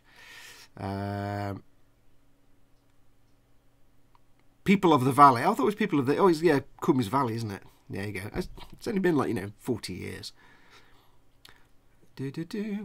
So tired today. I was up until 2:30 AM completing the A10 and Dio, says Joanna Hammond. I'm knackered because I was up till like 3:30 this morning talking to Smoo and his gang. It was hard work, that was. Good fun, though. The only Welsh I know, says Dave Barker, is what you doing tonight? I can't even do a Welsh accent. I'm not even going to try and do a Welsh accent. I'm going to pass on that comment. I can't. The one thing I can't do is a Welsh accent. Apart from what's occurring. There's lovely.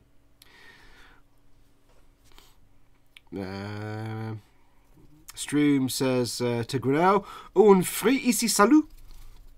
And Grinnell says bonjour.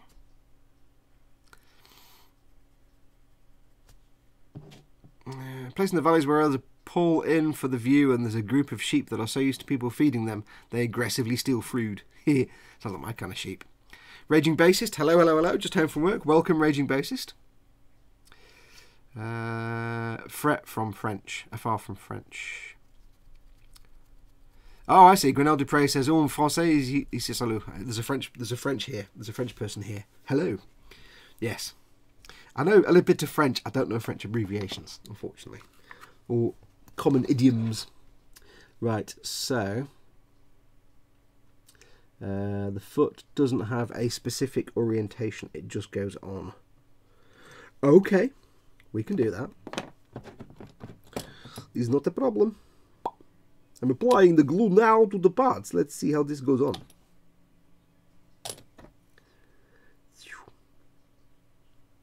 It doesn't go on because I'm fluffing it up. You spoon. Get in the hole. And glue.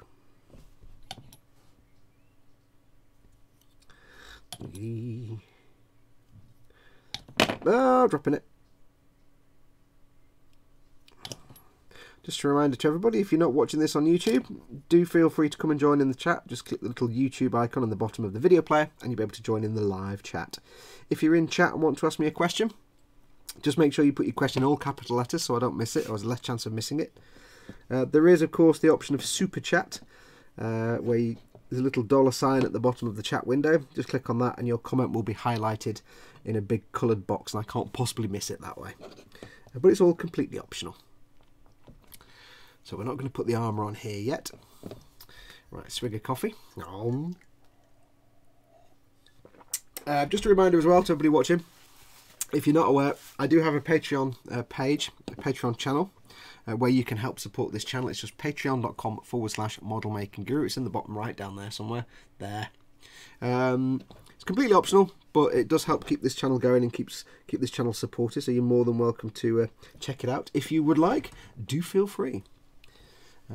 Where are we?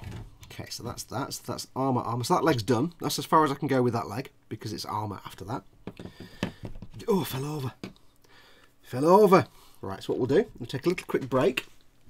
I shall have a quick smoko break and just chill out for a moment to see what you guys are doing in chat.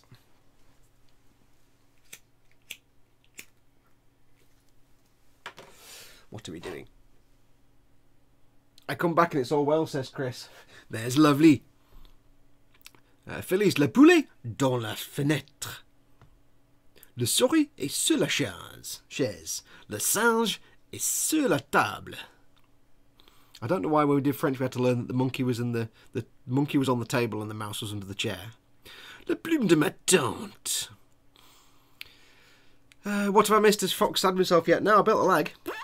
I've also managed rather disturbingly easily to convince Paul from Glue to the Sprue that a Marmite and Nutella sandwich is delicious, so I went and made one and realised actually it's the worst thing he's ever put in his mouth.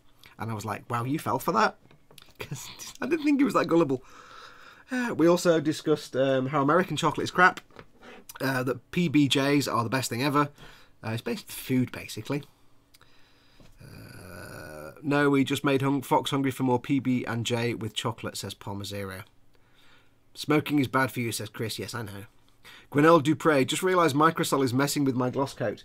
You'd need to make sure your gloss coat has dried for at least 24 hours, especially if it's pledge. And when you apply it, just put the Microsol over the decal and up to the edge of it so it sucks underneath. Don't cover the whole area because it will eat away at your gloss coat. I'm going to build the Titanic next, but I can't now. They've ordered another ton of photo etch for it, so I probably have to build the F-14 instead. So it's Joanna and varied projects. You're all over the place with projects now. I like that. Variation is the key to happiness. Raging Bassist, I've had a great day of confusing people at work. 1 minute Florence and the machine has been blasting the death metal. Haha. Scott Sutherland, if I had £1 for every time someone asked if I am Welsh, how can they mistake an Orcadian accent for Welsh? It's like nothing like it. Monkey Park, Monkey, I can't say it, I keep reading it wrong. Monkey Panda Tank says the chair table animal routine seems to cross the pond, as I also learned that in French class, where I learned nothing. Yes. Le souris est sur la chaise. Le singe est sur... No. It was le souris est sur la chaise, le singe est dans l'arbre. The monkey's in the tree. Done a giveaway yet? Not yet. I guess my Microsoft brush is too big. I switch for a smaller one. Yeah, you don't need a big one. Boral Moot says TK. They've already gone. I've eaten all those.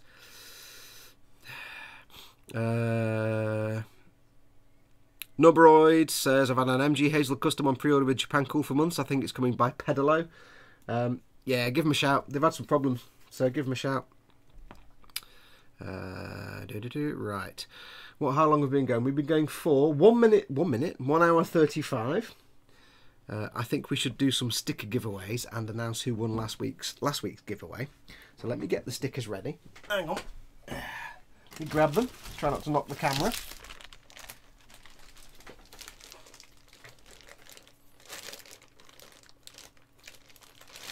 Okay, so we have some variation this week. We have, obviously, the Model Making Guru stickers, which are kick-ass and the best stickers ever. However, I also have some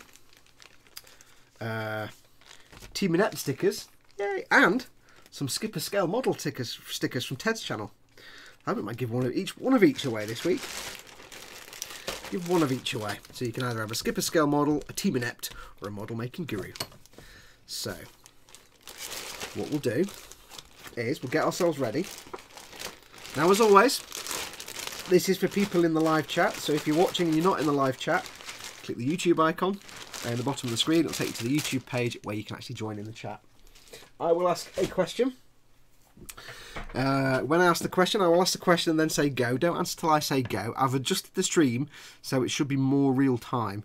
Now, I will go off the first correct answer, which is the first correct answer that is received by YouTube. So you guys might see it differently.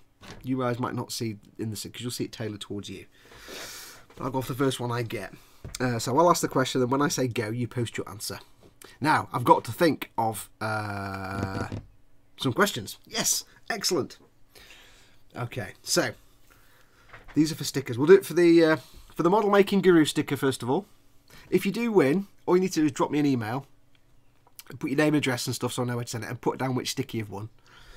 For the Model Making Guru sticker, even, I will ask a question. What shall I ask? What shall I ask? I will ask.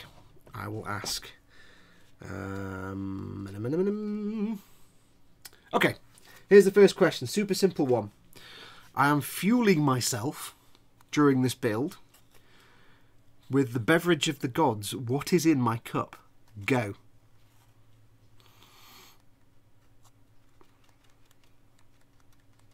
Raging Basis put bacon and I really want bacon.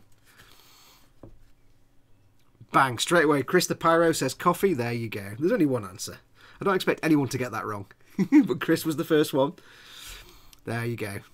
Marmite, says Chris.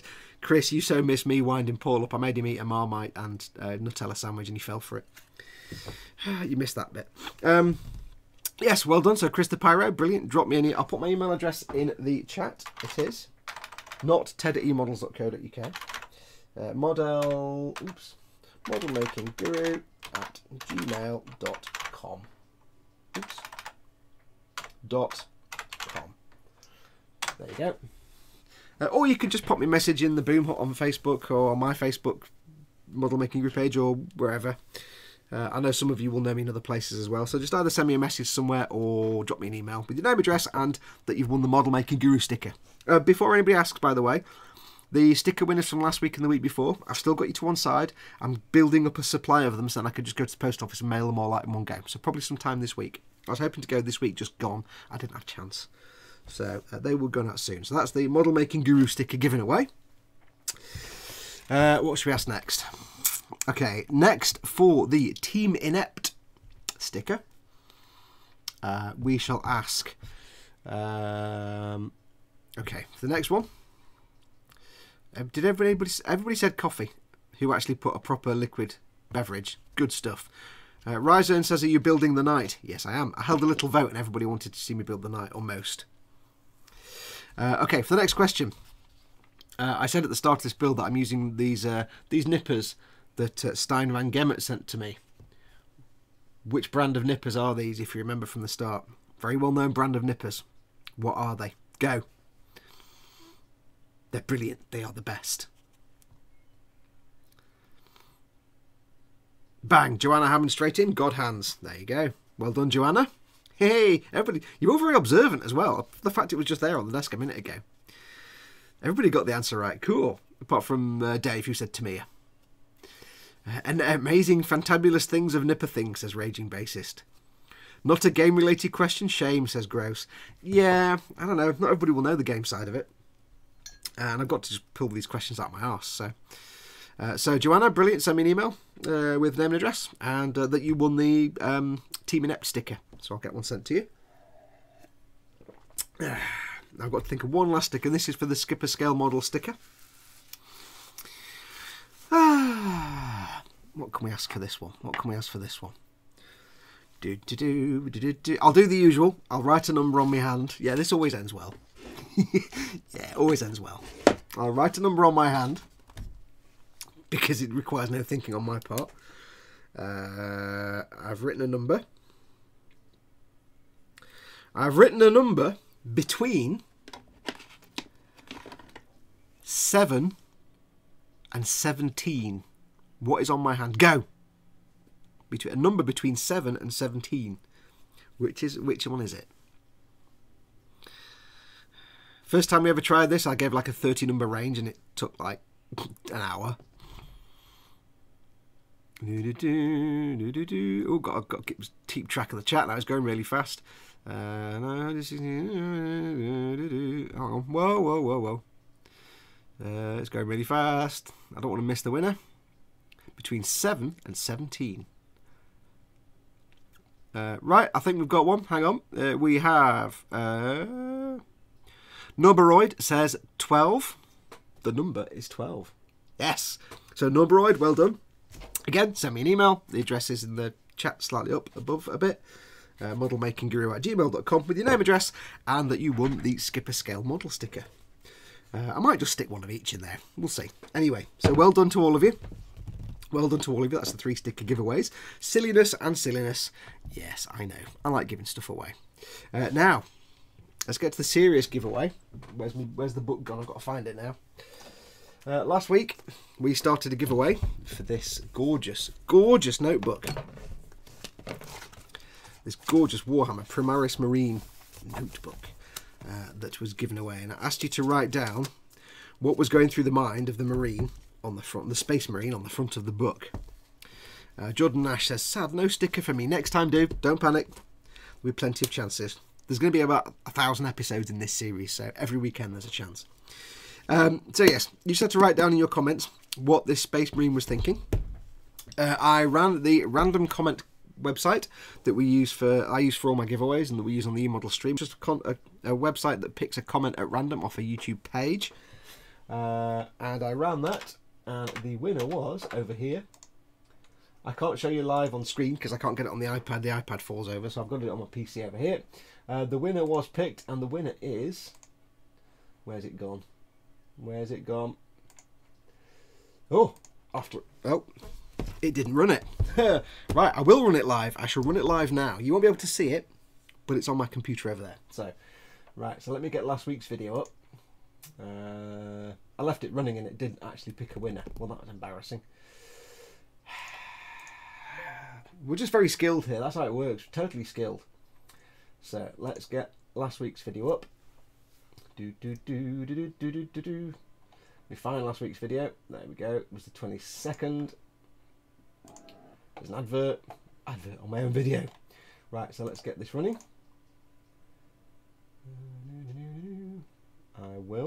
I will post in the chat. I will post the web address of the website I use to do random comments, just so you can see. That's the place I use. So I'm going to put in the address from last week's live stream and pick a random winner. And the winner is...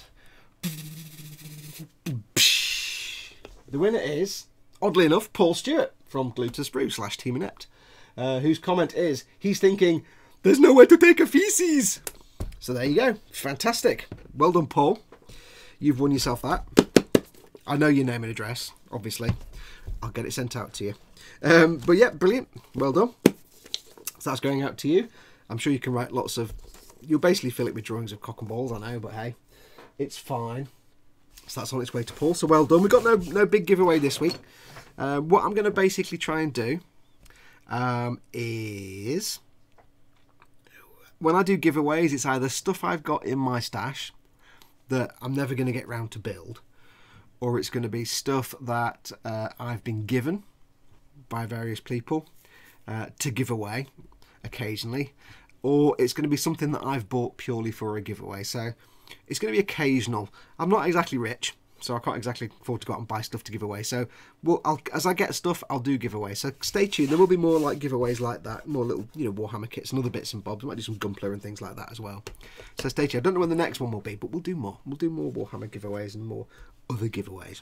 But thank you to everybody that entered. We had some good comments on there. I'm just going to close that window down now because my PC's screaming at me. Seems like an inside job to me, says Lee. It was completely random, dude. You can go and run it yourself. That's why I put the link up in the chat. I just press the button and it picks a comment at random. So I do that every time. Anyway, right. Swig of coffee. Oh.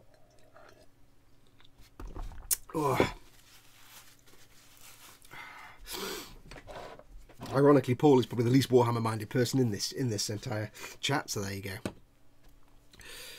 I know I'm just playing, says Lee. Oh yeah. Right. So where are we up to? Leg. So we will do more giveaways. I say when I can get stuff. If you're watching this and you are for example, a retailer that sells models, or a model manufacturer, or a manufacturer of something that model makers can use, and you'd like to send me some stuff to give away on this stream, do feel free to drop me an email. I'm more than happy to accept things to give away. So there you go. Anyway, where are we up to?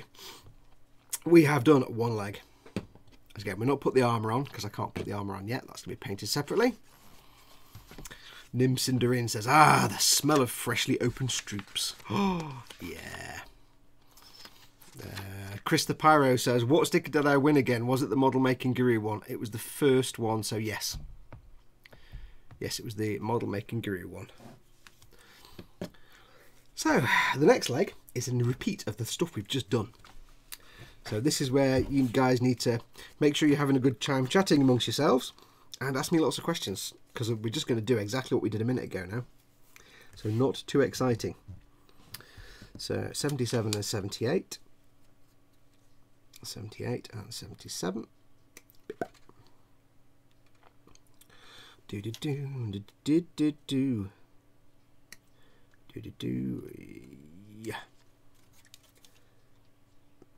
Get this off the sprue. There we go. Apparently we're headed for some good weather next week, later this week, which will be nice. Might even get to sit out in the garden and do some work. You never know. I can't really get in there with these nippers. This one's a bit of a tight squeeze. Get in. Well, I'll just have to right. Let's get the old Tamir ones out because they're longer. There we go. We'll deal with you in a minute. You minx. Okay, and we need the other half, which is here.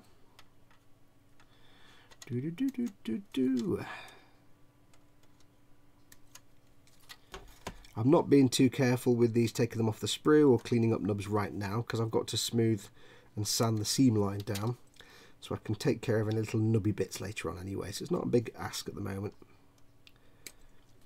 The beauty of these God hands is you can actually be quite easy with them. You can go in quite close to the plastic and snip away straight at the plastic, so that's quite good. I do like that. So we have little nubbage. Nubbage, cutting all the nubs away. Oops. Me. Cutting. Okay.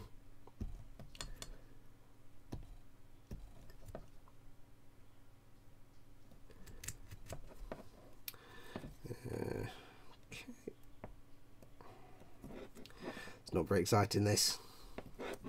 Talk amongst yourselves. I've got to get this bit off now, haven't I? Right, you little minx, you can come off.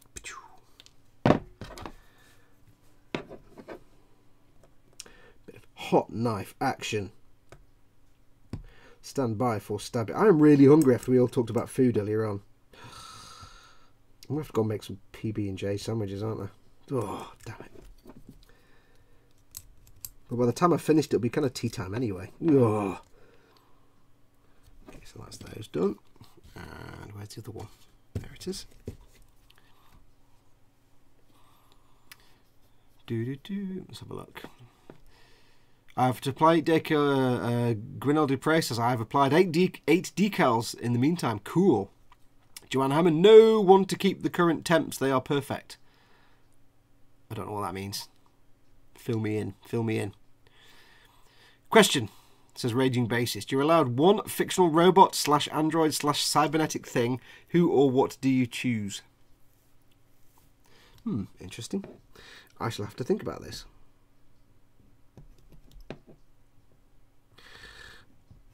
I reckon Data.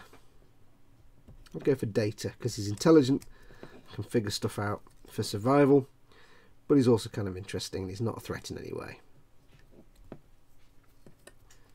My second choice would be Robot Jack O'Neill, but he'd be good in a fight but not good at much else. And I don't plan on getting him many fights. Can I have two? I'd have Robot Jack O'Neill and Data, carrying out different roles. That's to you guys in the chat as well, so make sure you answer it.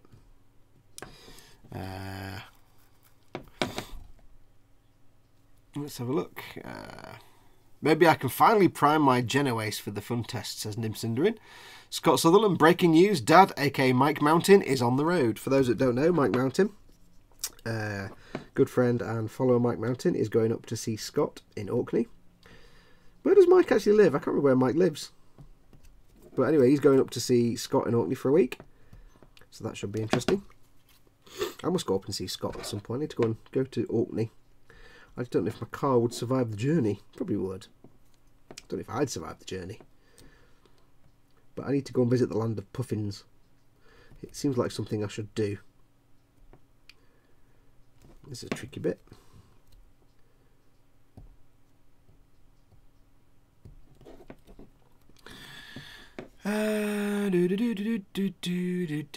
Safe travels, Mike. Yep, same from me. Robbie the Robot from Forbidden Planet. Yeah, he's a bit rubbish. Danger, Will Robinson. That's all he ever says. I just finished a good plate of pasta, says Stream. Oh, shut up with the food. I'm hungry. Pizza and coffee for my morning wake-up, says Palmer Zero. Oh, that's awesome. Nothing better than waking up late and then having the pizza left over from the night before. Raging, I'll have 7 of 9, says Beyond Hope. Yeah, that's a no-brainer, isn't it? I'd quite like Metal Sonic, says Raging Bassist. Nimcinderin wants a Harrow. Could be, but it'd get annoying after the millionth time it just said Harrow. Fox, you said the weather was going to get warmer. I like the current... Oh, right, I've got you. I like the current 12 to 14 C. It's only going to about 16 to 17. It's not going to get massive. It's just quite cold here right now, so... nice, all good choices, says Ray. What is the temperature right now anyway? Let's see what the weather is today. The Veza app. Currently we're on 10 degrees. And it's going to be between 11 and 13 for the rest of the week. And then on Friday it's going to kick 16, 18, 19 and 17. Yeah, so there you go. There you go. Not exactly tropical, but it still could be nicer. The robot from the new Lost in Space, says Dave Barker. I don't know. Tachikoma, says Nate Bliss. Last drink, Mr. Fox, before I sleep. Okay. Enormous. See how far I've gone down? That's a litre, that is. Hang on, I got that wrong. I breathed out when I should have breathed. I zigged when I should have zagged. Put my visor up so I can do it. Hang on. Start again.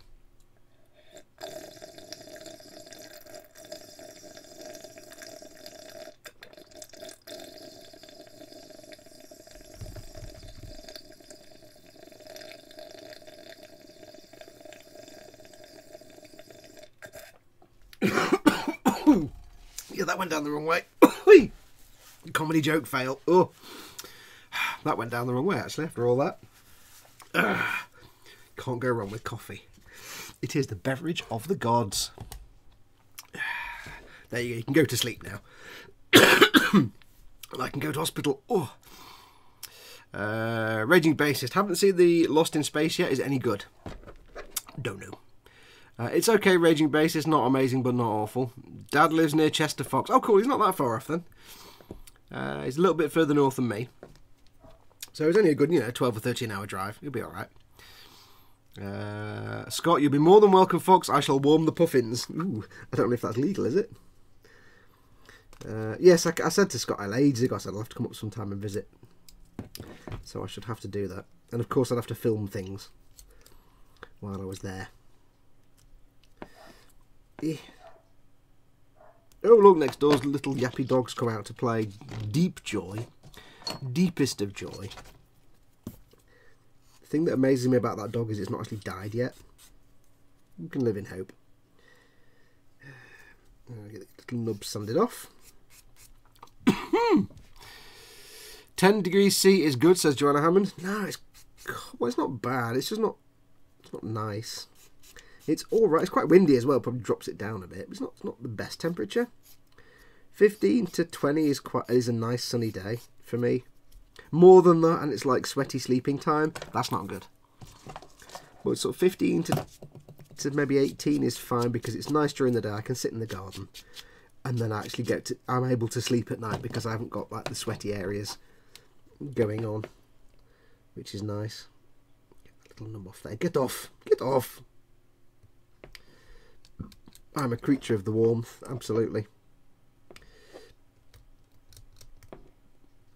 It's already daylight to about 8 o'clock at night, which is nice. Ooh. I'm liking that. Little bit of sanding there. There you go. A little bit of this and that. Oh, got a really itchy nose today. Because, of course, the camera's on, I've got the runny nose of hell. Because as soon as the camera turns on, if I'm in a building and there's a camera and it turns on, my nose just starts to run. You could never surveil me because I'd know the moment a camera was turned on, even if I didn't know there was a camera. Get that off. I've got a little bit there. Just a little tiny amount here. Just a tiny amount. Sand, sand, sand, sand, sanding. Sanding all the shiz away.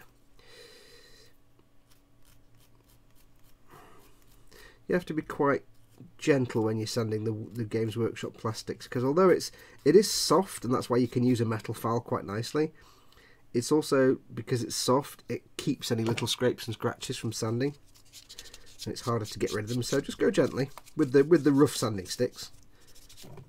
Just go gently, and you'll make less little micro scratches and have less to clean up. I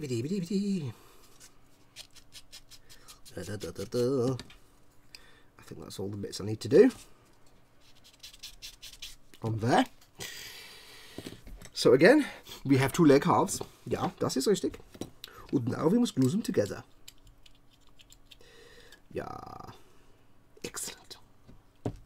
Same as last time, just stick these 2 together and then squish. And work the glue into the gap.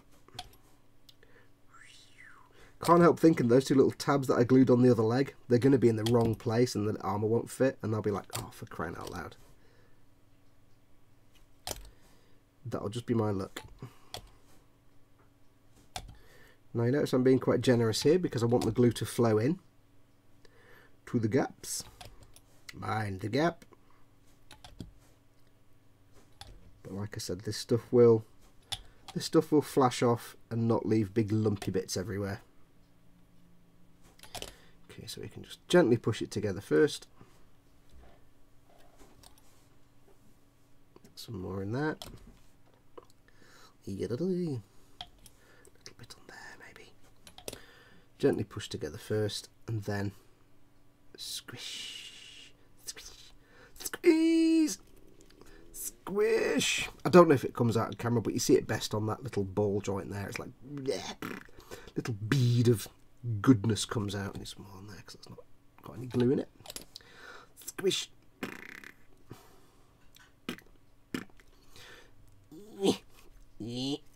Squeezing noises. Me. Squish, Squish, squish, squish, squish, squishing, squishing all the things together. That doesn't really scan.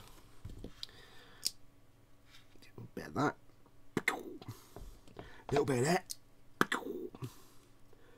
And then a little bit of this. I don't know why I need 4 on this one and 3 on the other one, but we'll survive. Clampy, clampy. There we go. Lovely.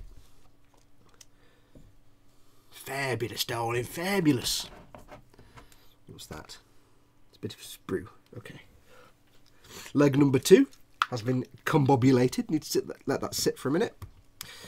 So we'll get the next parts off the sprue ready and waiting.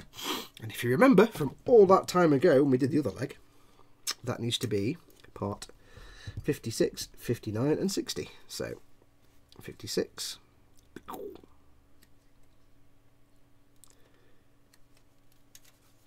If you're using these god hands, you can cut quite close to the plastic. You know, normal nippers, you have to leave a little bit of a nub to avoid gouging the part you want to take off. You can actually go quite close. The trick is though, don't use the ends, the tips of these little nippers, because they'll shatter. You have to try and get down as far as possible. The only thing that could make these better was if they were longer, because they are a bit pants at getting into the really tight corners. So we need that. We need 57 and 58. 57, 58's there.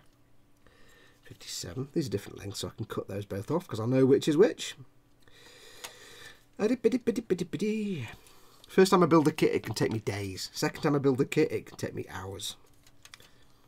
Once I know what I'm doing. And I've got to tell you, got to be honest, as of yet, I have never come across a fit issue with the Games Workshop kit. Not once. Not a single time. We need the foot of foots, which is there. I'll check on the chat in a moment. And we need the little wiggly things, little what numbers are they?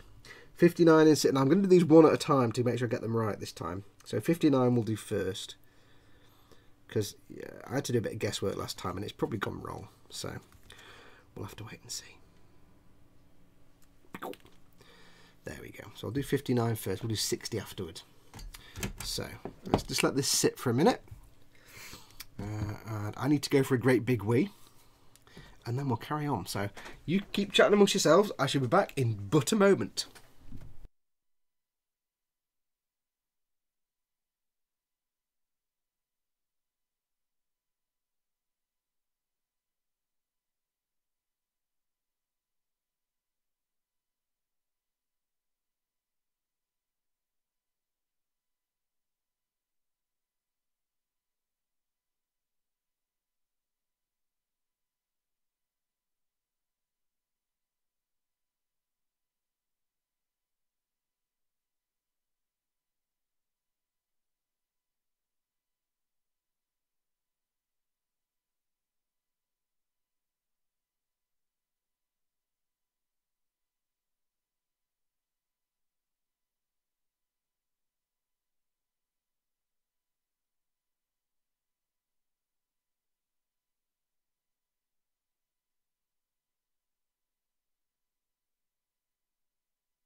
I am returned. Yes. Right, so we'll leave this for a moment. And we shall see what chat is doing. Where are you up to?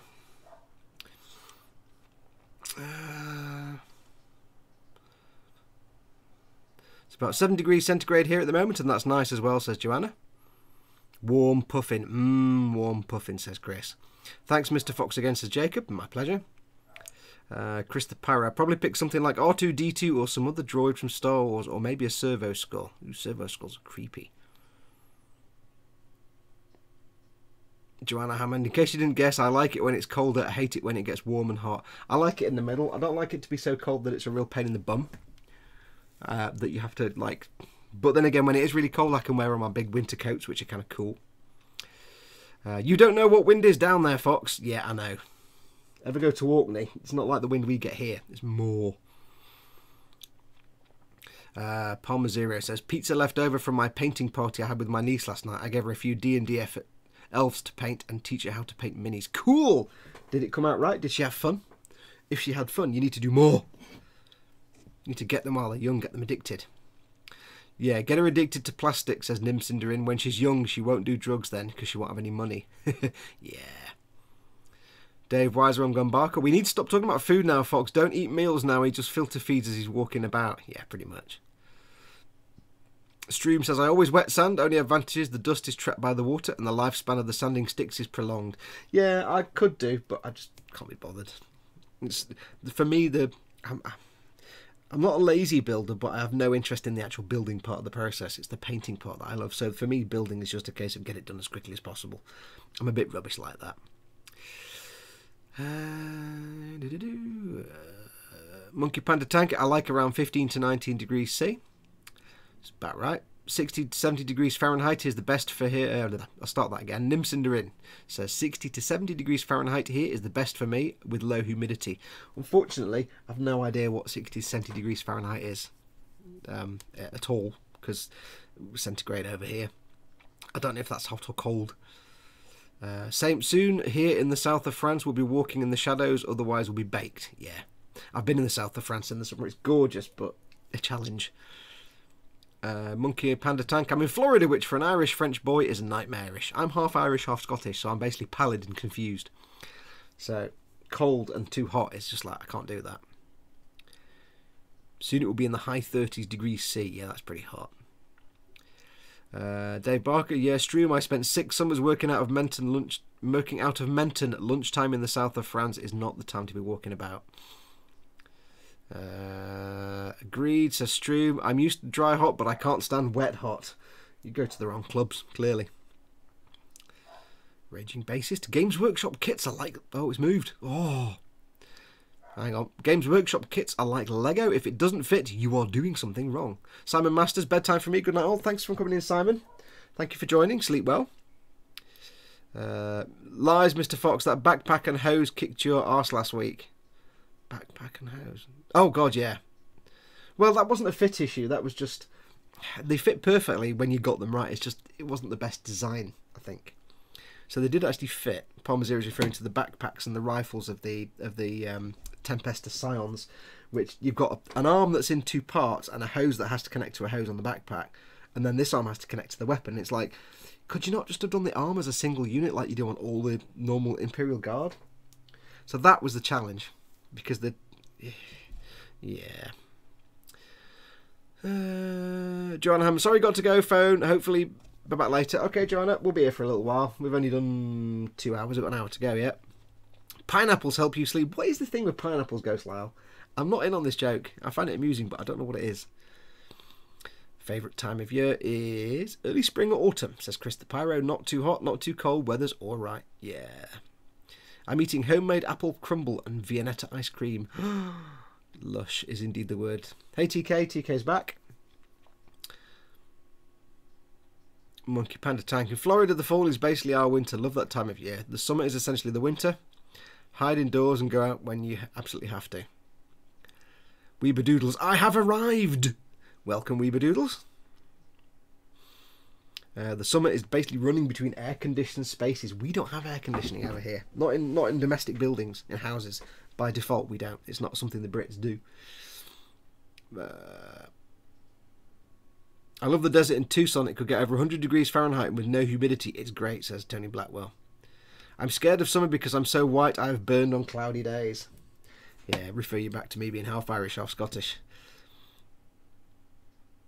37 degrees Fahrenheit with really high humidity and no clouds in the sky is really rough. Again, I have no concept of Fahrenheit at all. Is that hot or cold? I'm guessing it's hot. I really don't know. Because we're just Celsius over here.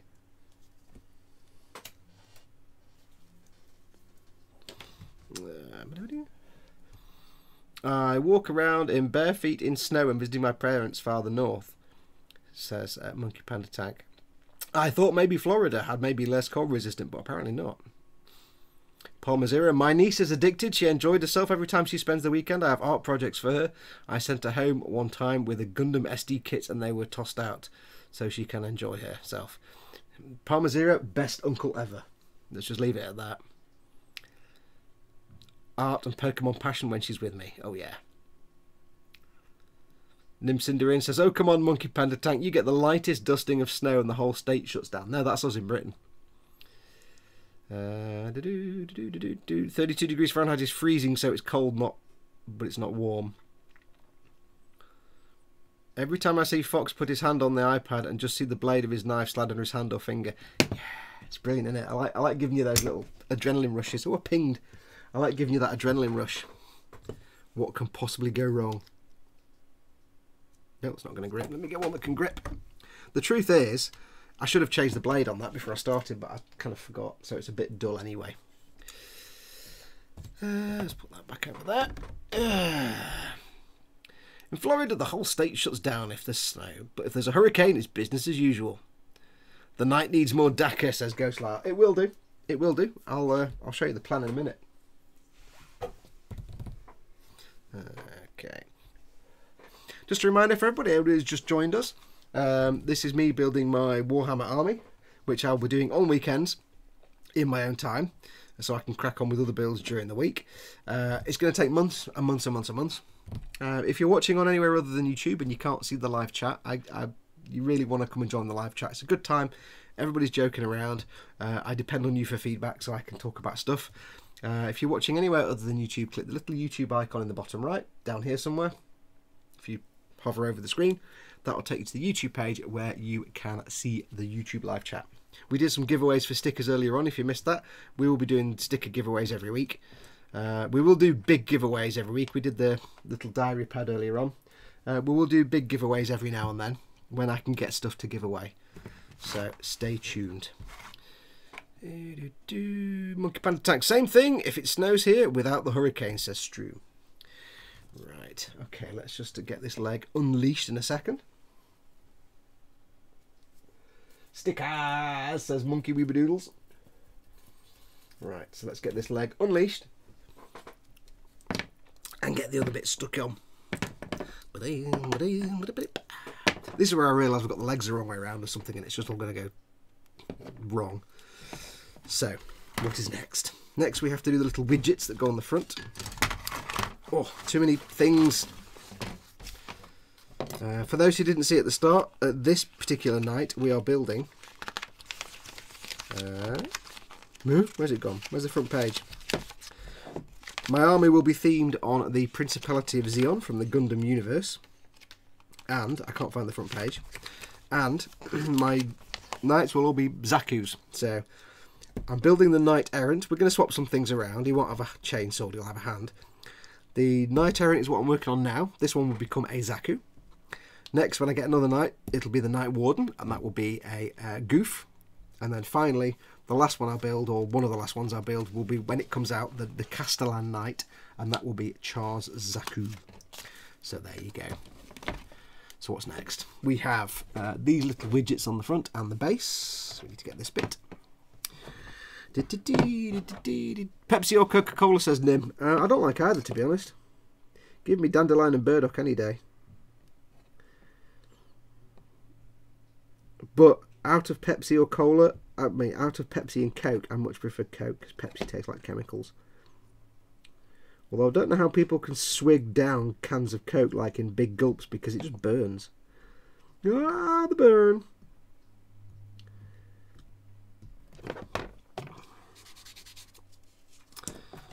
There's my little tool.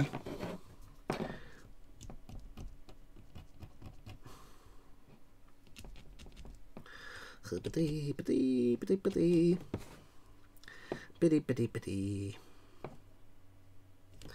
that. A little bit of this. For those who didn't see earlier on, because I'm doing a Zaku for this particular night, I'm not taking too much care about careful sanding and nubs and stuff because it's going to be battered. It's going to be a real knackered Zaku. That's the idea. So this needs to go on first, and the little tab is at the back. Have a little tab there on that piece. So this needs to go like that. Like that, you see? Or not like that. Okay. That's weird. Hang on a minute. Well, that one's the right way around. This one needs to go that way. So wires at the back, tab there, and it doesn't fit. Huh? Huh? Hmm? Wrong way around, you spoon. There we go. Like a glove. Remember, it's a Games Workshop kit. If it doesn't fit, you're doing it wrong. Simple as that. No other argument. There are seam lines I'll need to clean up, but I'm doing that later. I'm just getting everything assembled for the moment. So I can go on there. Have the glue along there like that. Bit of glue. There you go. Lovely.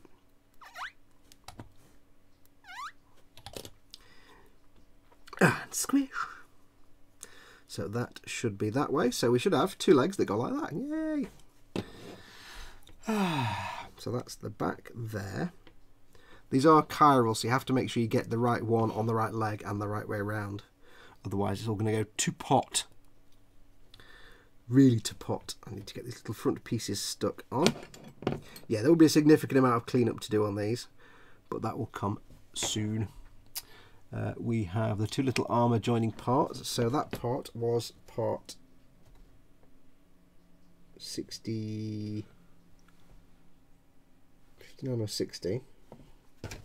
Hang on. That was part 59. That's 59.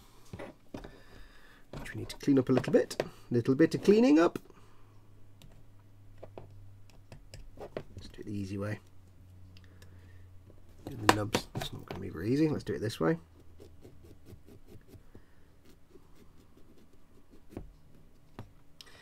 Where's that nub? There's that nub. How has the stream been for you guys? I've changed the settings so it should be more a bit more real time and less buffering and less anything. So let me know if it's a stream fine. Is it a bit laggy? Is it like buffery, or is it actually okay? Because I don't know. I can't watch the stream live, so I have no way to know. So that needs to go there, 59, which goes on that side. There, like that, you see? That just sits in there. Oops. A bit too much, but never mind, it's fine. It's all good. It's all good.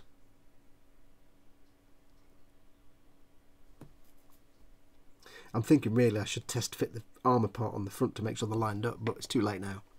It's too late now. I'll just have to hope there's some flexibility in the parts. And the other piece is there, so this is part 60. Ka-chunk. Yeah, these god hands could be a bit longer perhaps, but they're fine. They're really nice. They are really, really nice. They're not really designed for these kind of Warhammer kits where there's big chunky gates, I think, so they're really designed for gumplers.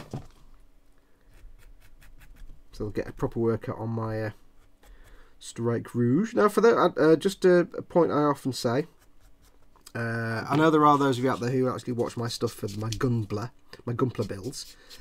And just so you know, I've not abandoned Gunpla altogether completely. They haven't gone.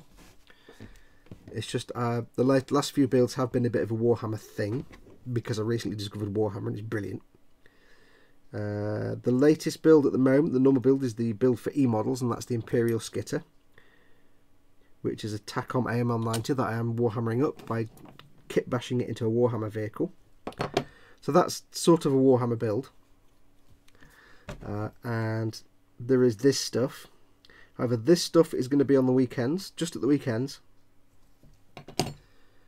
and then once that skitter is done, which is almost finished, I'll show it again. You've all seen it anyway, but it's kind of there. The vehicle's pretty much done, save a little bit of weathering. I've got to do a diorama this week. That's what this week's work's going to be. Couldn't do it last week because of the building work next door. So this week's going to be a diorama for that thing. Once that is done, you can rest easy, Gunpla fans, because the next build is this Master Grade Strike Rouge Uotori, which is a patron reward for those of you who don't know. I do have a Patreon page addressed at the bottom of the screen there. It's patreon.com/modelmakingguru, where you can help support this channel. Anything from $1, or as much or little as you'd like, from $1, you can help support this channel. But for those of you who pledge $100 or more a month, $100 or more a month, you actually get, after 12 pledges, 12 paid pledges, you get to choose a Master Grade kit or a Warhammer kit. There's certain restrictions, but you get to choose basically a Master Grade kit or a Warhammer kit, and I will build and paint it for you free of charge. Skill level 5 paint job, so as good as I can do on a Gunpla, or for Warhammer it will be display quality, not tabletop quality. And I do that for you and then send it to you, and it's yours to keep. And that rolls over every 12 months. So that will be a Patreon reward build for one of my patrons who subscribes for that amount a month. So I'm building them Strike Rouge, Master Grade Strike Rouge Uotori, and that will be hopefully in the next week or two. All being well. All being well. And then once that is done, I don't know what's after that. I'm getting the itch to do my high grade Kshatriya. That needs to get done at some point. Plus there's a load of other stuff I need to do. Gunplas. I've got the High New Gundam that I need, the Master Grade High New, that I was actually gifted about 2 years ago, and I have to apologise that I can't remember who sent it to me, because as I say, it's been a couple of years and I no longer have those Facebook messages for the person that said, hey, can I send you something? So if it was you, I do apologise that I can't remember who it was, but they did send me that. I'll do that at some point. I've got my 1/60 scale no grade Freedom Gundam. I've got a high grade GM ground type. I've got all the little SD Gundams that Vincent sent to me, and the Blitz Gundam that was sent by Stein. I've got the figurized bust of Kira Yamato. I've got the Space Battleship Yamato. I've got the Star Trek Deep Space Nine Runabout. Very old, rare, discontinued kit. I've got a Halo Warthog that that Kenneth sent me, which is brilliant. And I've got loads of Warhammer stuff as well. And I've also got, yes, there is a Jar Jar Binks in there, god damn it, that Paul sent me. So there's tons of stuff in my stash that I need to get on with and do. So don't worry, Gundam's gone nowhere. There'll always be Gundam. But there'll always be other things as well. Right now I'm in a kind of funky Warhammer kit because I'm absolutely adoring it. And as I said before, the golden rule of doing anything like this, any kind of creative hobby, not just model making, is that don't plug on with something because you think it's the right thing to do to finish it.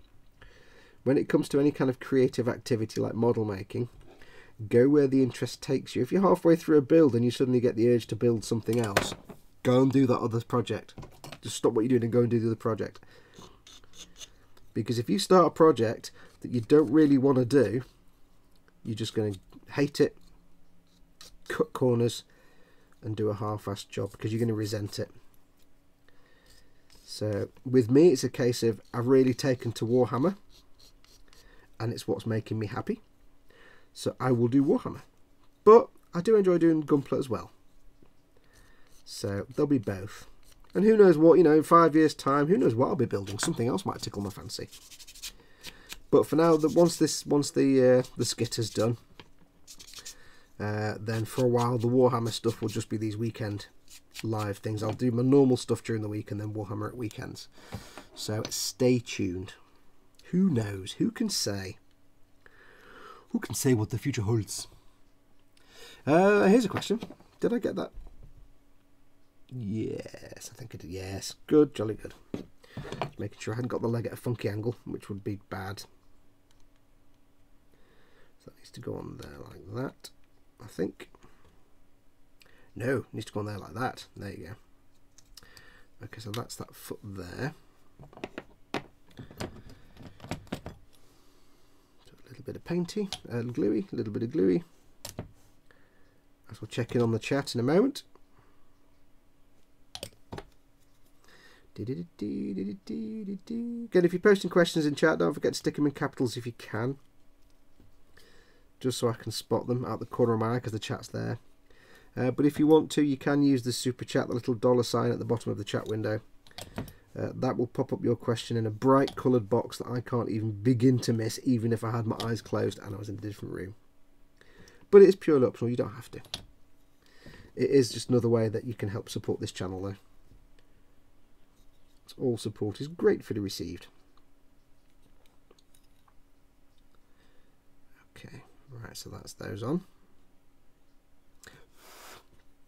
Try and steer clear of these because they're a bit delicate. That's the foot on there. So time for piston time. Piston time. And it should be fairly straightforward because the long one goes on that side, there and there.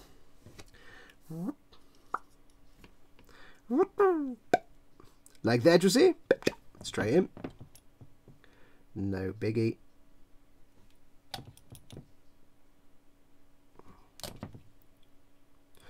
Just while we're going, let me just take a quick moment to say, you know, thank you to all the people that do support this channel, my patrons, and people that use things like Super Chat, and people that buy my finished builds. You know, say thank you to those people because without them, there would be no channel.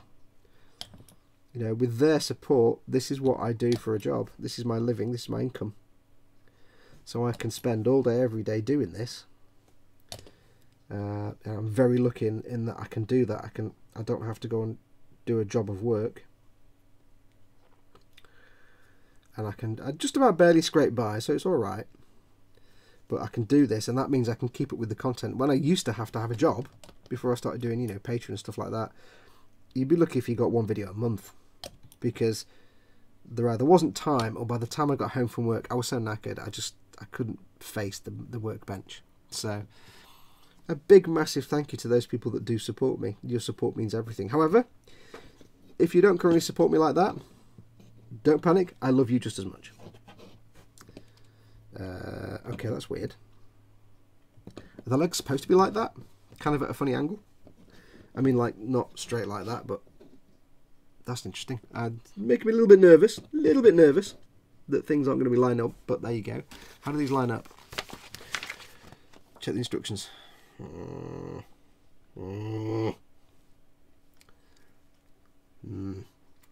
I think before the end of this stream we'll have to make the hip just to make sure all this shit goes together.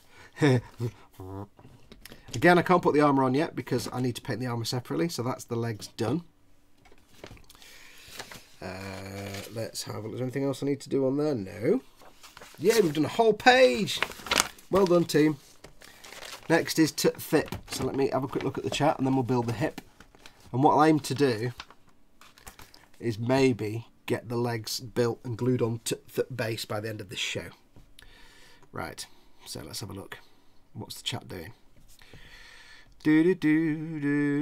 Ghost Lyle, cool, I stabbed myself with a spoon. Ah, there's room for you yet. Wait till you stab yourself with like something really soft. Raging Bassist, I've got to dash, get a few things to do. I'll catch you later. Have fun, Fox Waves. Thanks, Raging Bassist, for coming in. Monkey Panda Tank, Fox, I just wanted to thank you. Your videos have helped me a lot in learning how to do modelling. Well, that's what I'm here for. That's why I do what I do. I don't do this for the money. I don't do this for the clicks. I do this because I want people to see that they can do what I do just as well. I can't help thinking I've got these legs wrong somehow. I'm a little nervous now. Yes, I just want people to see that they can do what I do. It's not as hard as you think it is. I like watching people grow and learn. Chris the Parrow, I can drink like 1 litre of iron brew like nothing, but 1 glass of Coke makes my teeth feel like they're covered in a layer of sugar. Yeah. I cannot do soda often. It makes me feel like my teeth are attacking me. I like that from Monkey Panda Tank. Just when do you think you're going to stab yourself? If I've not done it by now, it's not going to happen, is it? He says. When you do that, Fox, all I can think of is Scooby-Doo. Wait, what? When I do what? Wait, what? Tea, coffee, wine and whiskey for life. I agree, without the tea or wine. Or whiskey. Weebadoodles, I don't even need to hold the knife to stab myself. All I need to do is think about it and stab. Walking catastrophe hits me. Yeah. Nick Chiral. Oh, chiral, not metachiral then. Wait, I don't know metachiral. I only learnt the word chiral by watching Tested. I hate cola when I do drink soda, ginger or sassafras. Or root beer. I actually used to hate root beer. Now I quite like it. But I'll tell you what, actually no, you know I said before, my favourite would be Dandelion and Burdock. No, my favourite would actually be Dr. Pepper, thinking about it. Oh man, Bundaberg ginger beer is amazing, says Weebadoodles. It's good for me, Fox, says Stream. LOL stream is fine, aside from the standard few seconds of delay. It's good. Good, okay, well I might keep the settings as they are then, because this setting is supposed to be for more live interaction. Buffer is 6.3 seconds, latency is 7.7 seconds. I don't know if that's good or bad. Jerry, have I Mitch Musk Mrs. wants to go to IKEA? Yeah, you've missed the leg building. We've had some sticker giveaways. I've given away the diary from last week. All that's left to go is the hip. And then we can put it on the base and see if I've actually screwed this up. Because I'm not confident that's what it's supposed to look like. But we'll... Yeah. A bit of a panic going on here. Fun fact, Coca-Cola is the only company in the US, says Monkey Panda Tank, allowed to use cocoa leaves. They have had the amphetamine removed from them, and the company that does that is the only company allowed to. Yeah. I know it used to contain cocaine. Can I eat it, says Ghost Lyle. Not the spoon. I'm having to wait, Chris the Pyro says, I'm having to wait till Amazon decides that the 2 high grades I want to buy shouldn't be £30 each. I'm not paying £30 for a high grade when I can either buy 1 or 2 master grades for the same price. Maybe try somewhere else that's not Amazon. Have a look around. Depends where you are, of course, but have a look around. Monkey Panda Tank, that's rough. Usually for me the paint costs more than the kit for HGs. Tickle his fancy, wink wink. So here's one for you all, says Nim. You walk into a buffet and you can eat as much as you want of one thing. What is that thing for free that is? If it's a buffet and a standard buffet, I don't know. I really like potato salad, but then I also really like any kind of buffet dish that's got pasta in it.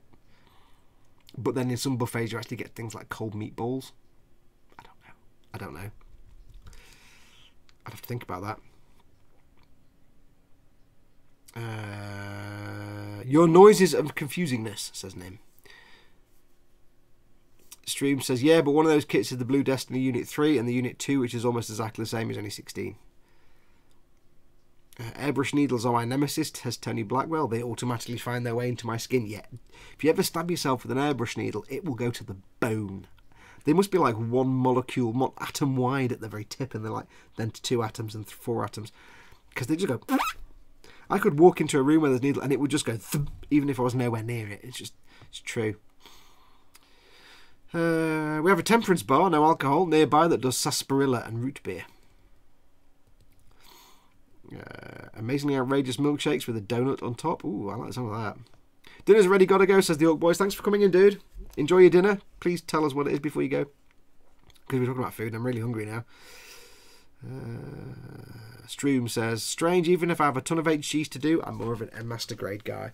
I prefer the size of master grade, but sometimes I just want to have fun plopping something together, like the Giara Zulu I did, or the Buster Gundam.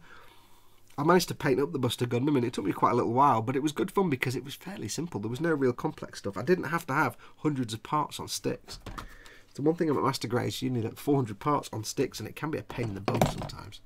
Right, so let's do thips. We need 81 and 82. I'm hoping they're on this sprue because it's the sprue I've got. We have 81 and 82. Where are you? 81 and 82. They're not in any order. It's going to be a different sprue. It's great. Look, 40, 39, 38, 128. Yeah, Yeah, you need to work on the numbering and how you do your sprues, dudes. You really don't quite know where anything is. So 81 and 82. There's 80. 87. 82. 82. Oh, there's 82. Oh, it's the Robbie the Robot crotch. Oh, there we go. 81 and 82. Okay, yeah. It just kind of looks like something off Robbie the Robot. Oh, hello. Ting. Right, get that off. So hopefully we'll just get the hips done. By the end of this stream, hopefully just have the legs all attached to the hips and all that glued to the base. I think will be a nice cut-off point. I've done that bit. Which bit have I not done? There we go. 81, 82. And also 82. I'm really, really hungry. I am so hungry right now. I don't even know what's for tea. I might have to see if I can swing a takeout curry. Because, I don't know, I'm getting the urge for a takeout curry at the moment. Or kebab. Kebab. Kebab. Right.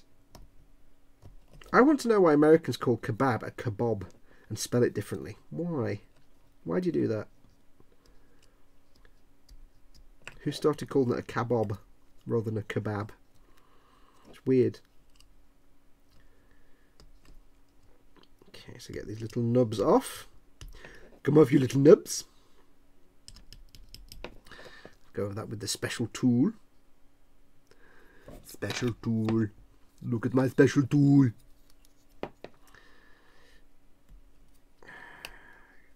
Bit of that. There we go, one of those. Little slicey slicey.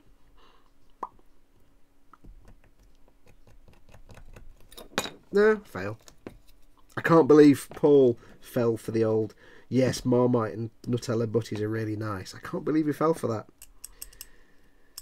Guys, you were privileged. You were privileged to watch that happen. To watch me sucker Paul into doing that. I didn't think I'd get away with it. Maybe I was just ridiculously convincing and somehow managed to... I don't know. I didn't think Paul would be that gullible.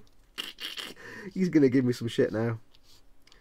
I tell you, I'm going to suffer now. I'm going to get all kinds of Jar Jar shit sent through the post. Ugh.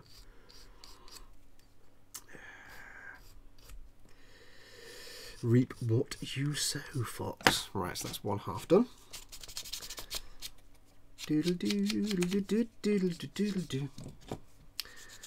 Again, as I said before, this is going to be a battered, knackered Zaku, so I'm not being too careful and prissy with the nubs and the sanding. It's going to be manky and a bit knackered, so it's all gravy.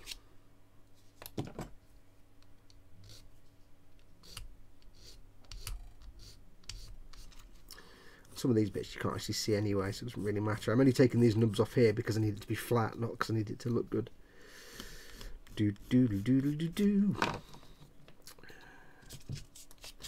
I've got to work out the colour schemes for these, so which, and I know obviously, you know, the Zaku's going to be green, the Goose going to be blues, and Char's Zaku will be red, but I've got to work out the specific colours and exactly how I'm going to do them. Okay, so that needs to be that and that.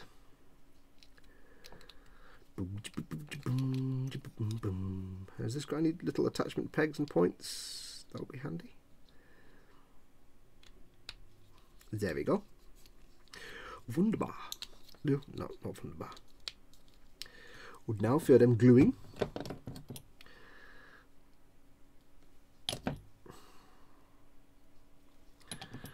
Run me a bit of glue down the seam. There you go.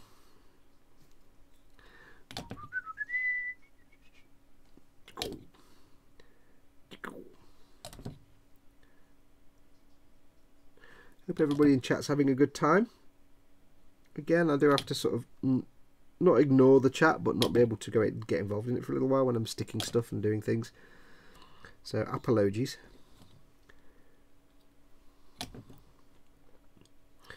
Okay, so that's that there. A little bit of glue on that. Stick, stick, stick, stick, sticky. Now the only pain here is, of course, you've got this kind of ribbed bit, ribbed for her pleasure, ribbed bit here, which is like the sort of, you imagine it's like a rubber casing around the joints, which will look good painted, but it's got that big fat seam line down it where I've splooged the glue out. Now it's not so bad here because it's like a big wide flumpy shape, so I can probably quite easily sand that with a round file. But it's when you get model kits and they have tiny details with ribbing on them and you've got to try and sand that, that's when it becomes a right pain in the bum. So again, these will need sanding down when they're cured. I might actually glue the legs to the base because I need to do all this sanding underneath, but we'll get them built up anyway. So that's there. You can see hopefully on the camera the glue is splooged out, so once that's cured I'll need to sand that back, clean it up, and no filling will be required. It really is the easiest way to get rid of seam lines. It doesn't always work, and that's where you might want to do things like sprue goo. But it's always best to do this first, let it cure, sand it back, and then see what remains that you might need to sort out. Probably nothing, so that's that bit. It's like a biplane. Biplane. You get it? Biplane. Moving on. Okay, next we have the little helmet that goes on top. I say helmet, it's not, it's just a bit. Let's get this bit off. I shall come and check on you in chat in a moment.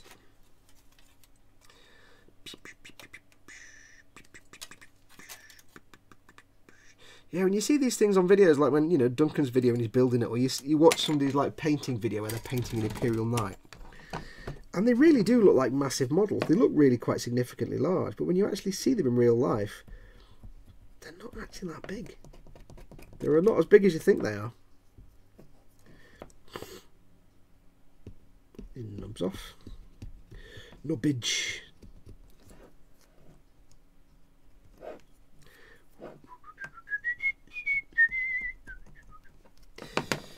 Get that sanded down a little bit, just a touch. Let's go for the file instead.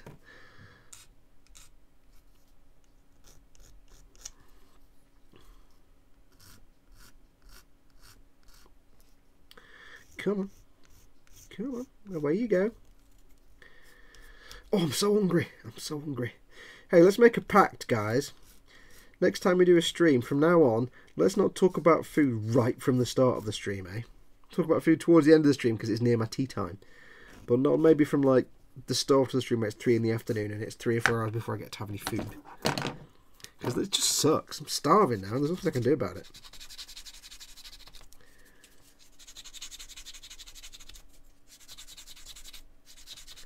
Oh, and a message for Stein van Gemert, who sent me the sent me all that wonderful gifts and all the little Japanese candies and stuff and the Dutch borrelnoots and things. Just so you know, and sent me these nippers. The little packet of candies that's like got char on the front. They're really nice, but they're dangerous because to someone in the UK they look like little miniature all sorts, which are soft, squishy candies. However, they're actually rock hard. They're really nice, but they're rock hard. So I put one of these little things. If you know if you know all sorts, not licorice, but you know little all sorts. Pick one of these things up. Went, oh look, all sorts. Nom, and it's like a boiled sweet. And I thought it was a soft, flumpy thing. My God, that was painful. I did not expect that. So yeah, that was interesting. Yeah, that goes on there like that. That's I see. Oh, I see. Most delicate. Excellent. Can that go on there before I start the sand? No. Can I sand around that? Yeah, I should be able to. Should be able to. Shouldn't be a problem. Yeah, it'll be alright. It'll be alright. Put a little bit of glue on that. Just quickly. You'd have to work quickly with this stuff because it flashes off quite quick.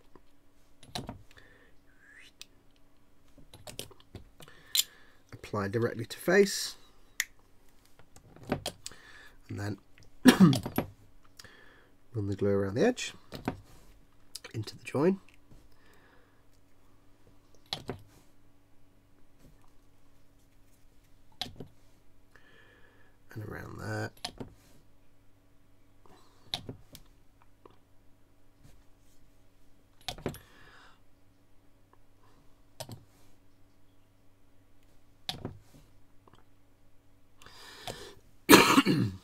And that should now work its way into that gap and seal it up quite nicely. Yes, most excellent. Right, so I'm going to hold that like that for a minute so it can squish. What's chat doing? Do.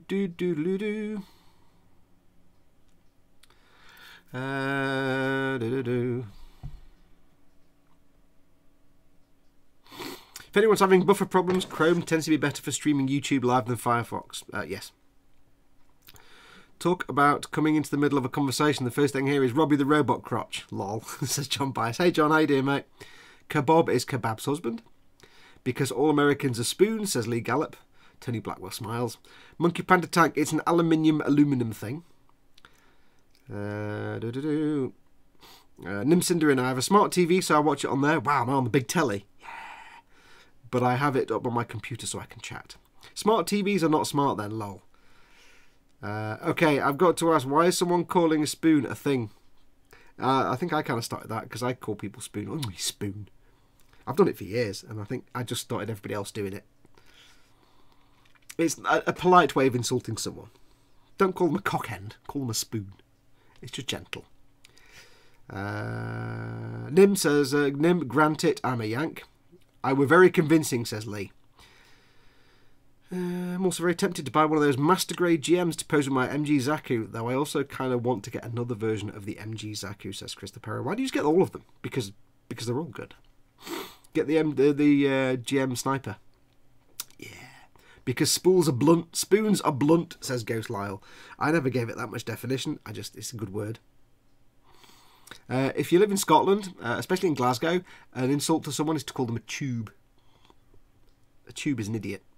He's an 8 tube.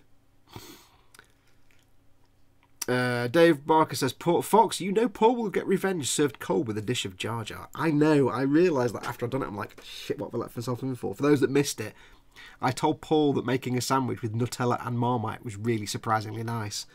Somehow he believed every word I said and made one and was like, that's the worst thing I've ever put in my mouth. Yeah, duh. Best sandwich I ever had, a bacon sandwich with chicken and raspberry jam. Goddamn fantastic. Well, it's no different to like turkey and cranberry sauce. Try jam on meat. It's actually really nice. Tony Blackwell. The English language is flexible and evolves. That's why there are differences in American English, Australian English, and any other English-speaking country. That's true. But we're always the right ones. We'll get it correct. Everybody else varies from us. I'm joking. I will never understand people who mix salt and sugar in their meals. Makes me puke. I've never come across that, and it sounds weird. Weebadoodles. English language ambushes other languages in dark alleys and rifles through their pockets for loose grammar. Salty sweet can be good. That's why you get like salted caramel. Is actually quite nice. But it's a very narrow ledge to stand on. Yeah. Yes, salty and sweet does work together very well. But you've got to get it right. Like whenever you eat honey glazed stuff. Yeah, salted caramel is salt and caramel. It's a fancy Magnemite, says Weebadoodles. I don't know what that is. You need stream snacks. No deal. Toothbreakers. Let's have a look. Eat something before the stream starts, Fox. I can't because I forget. I'm not hungry at that point. I don't get hungry till about 3 o'clock, ironically. Alright, Gazer, says Zadster. Alright, matey. What, dude? Fox, how many times do I have to say you need sustenance at the bench? I know, Dave. I know. I haven't got any. I'm too busy. I've got coffee. I can live off coffee and nothing else if I have to. It just hasn't got lumps. If it had lumps, I'd be a bit worried.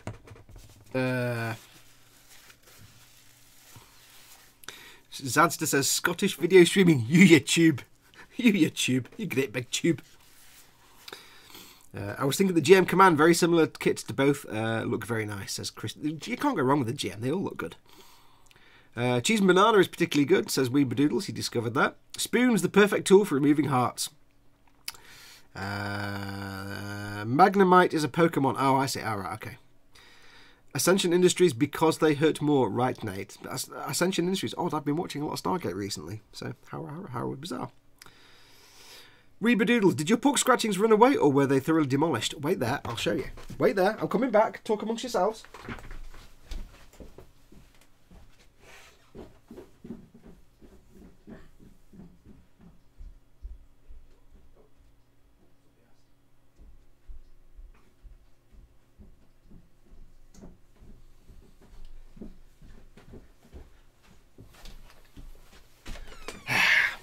There's the pork scratchings. They have been demolished. They are gone. They are just absolutely gone. And all we're left with now is the powder and some bits at the bottom. Oh, the bits. Oh, yeah. Oh, yeah, baby. Bring it to me. Ow. All we've got now at the bottom is little bits of powder. So what I might do, for those that don't know... Oh, that's hot. Oh, that was the wrong bit. For those that don't know, these were ghost chili pork scratchings in a jar that big. Yeah, they're kind of like death. They are really, the further you get down to the bottom, even if you shake it up, when you get down to this point, it's pure powder. That's where all the ghost chili lives. But I'd go downstairs and nibble on one or two. So, oh, they're really nice. So I've got this powder now. So what I might do is actually grind that up a bit. Oh, there's a big piece there, hang on. Oh, oh, oh, hang on. Look at that. Ow. I might grind this up a little bit. I'm going to use it as a, put it in a little salt pot, and I can apply it to the foods. So I'm not going to waste it. I'm going to use that as a garnish, because it's basically powdered ghost chili with bits. Oh, wakes you up, I'll tell you that. Where are we up to? Oh goodness, says Weebadoodles. Get mum to make you packed lunch with an apple and an orange club bar. Oh, no, United biscuit was the biscuit of choice in my house. We didn't really, for some reason, we never did club biscuits. We did United biscuits. Best Scottish sentence, you're de sells Avon. You're de sells Avon. I can't say that in Scottish for some reason. Are pork scratchings the same as cracklings? Yeah, the little bits of pork, basically. Yes, they are. No, Dave says, I'm going to try the spoon at work. I think I will stick to the boning knife. Dave and his magic boning knife. And his big chopper. It's my big chopper. Let me show you my enormous tool. Right, so, before we go and glue the rest of this shizzle on, let's just try something, shall we? Moment of truth. Pray to dog that this actually all fits. Somehow. Oh, failing. So that needs to be straight. This needs to be somehow thus. That then needs to be somehow thus. Oh, hang on, wait, no. Try it the right way around here. That needs to be thus. And also that needs to be thus. There we go. Yay, it works. I didn't screw it up. Flock for that. I wouldn't be surprised if I got something the wrong way around. Let's have a look. I've released the beast, says Weebadoodles. I don't know about that. Ooh, seasoning. Put it on popcorn. Oh, yeah. It's like if you get a pot noodle and you're left with water and tiny bits of noodle you cannot retrieve by normal lazy human means. Yes. Powdered goat. Got the burps now. Powdered ghost chili pig. Haha, Fox said boning, says Scott. I have applied decals on the chest of shoulder. I need a break from the perfect grade unicorn, says Grinnell. Yes, should try doing the full armor master grade. It's worse. At least on the perfect grade, they're big. On the master grade full armor, it's like this big, and there's millions of them. And I got bored and I stopped and I just gave it away. Yeah, I really did. I gave it away as a prize. We will get Ted to say it on Monday evening, Scott. What boning? Ascension Industries. There's a company here that makes salt and vinegar cracklings. So good. Ooh, yeah. You can have. I think they do all different flavours, but the company is called. If anybody's interested, it's in the UK. It's called the Snaffling Pig Company. And they make, amongst other things, ghost chili. I'm going to have another one.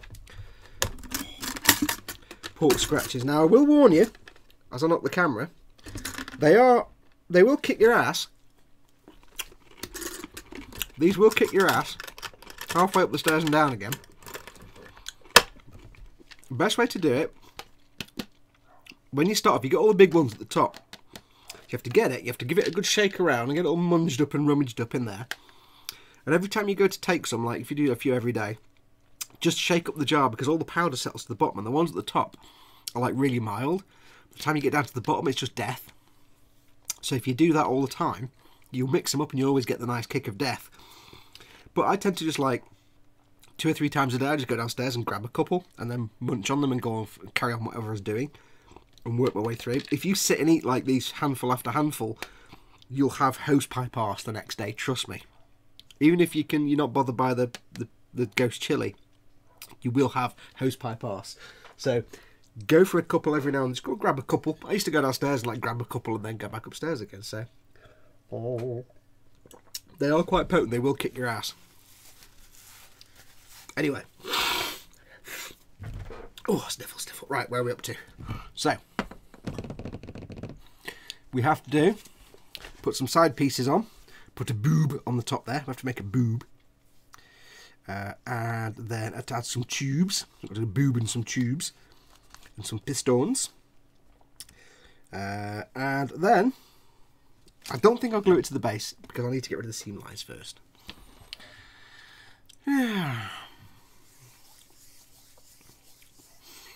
Right. Now, you go into a Scottish hospital healthy, come out sick. Eh?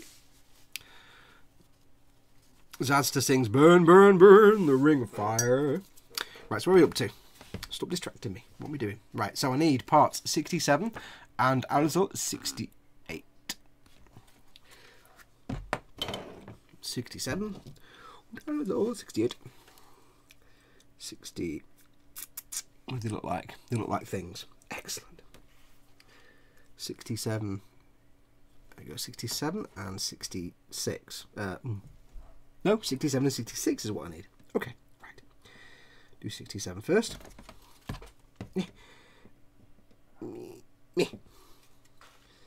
And snip. Und also snip. So that's 67. And 66 we'll put over to one side so I know which is which. Get your kicks on Route 66. Kaplunk. 66 can go over there.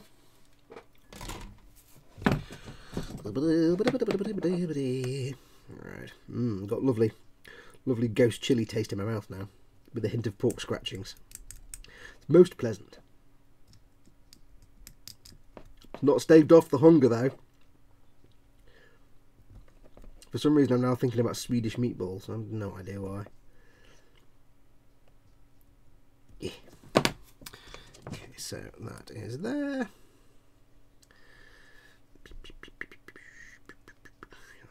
It's a bit of a... Ooh, it's hard to keep hold of this piece. Get off the little nubs.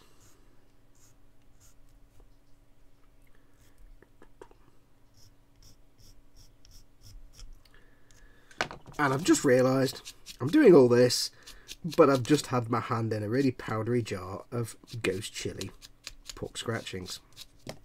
Fantastic. Oh well, I'll just have to give the parts a... I'll go and wash my hands. Give me a second, I'll go and wash my hands. Oh, fudge.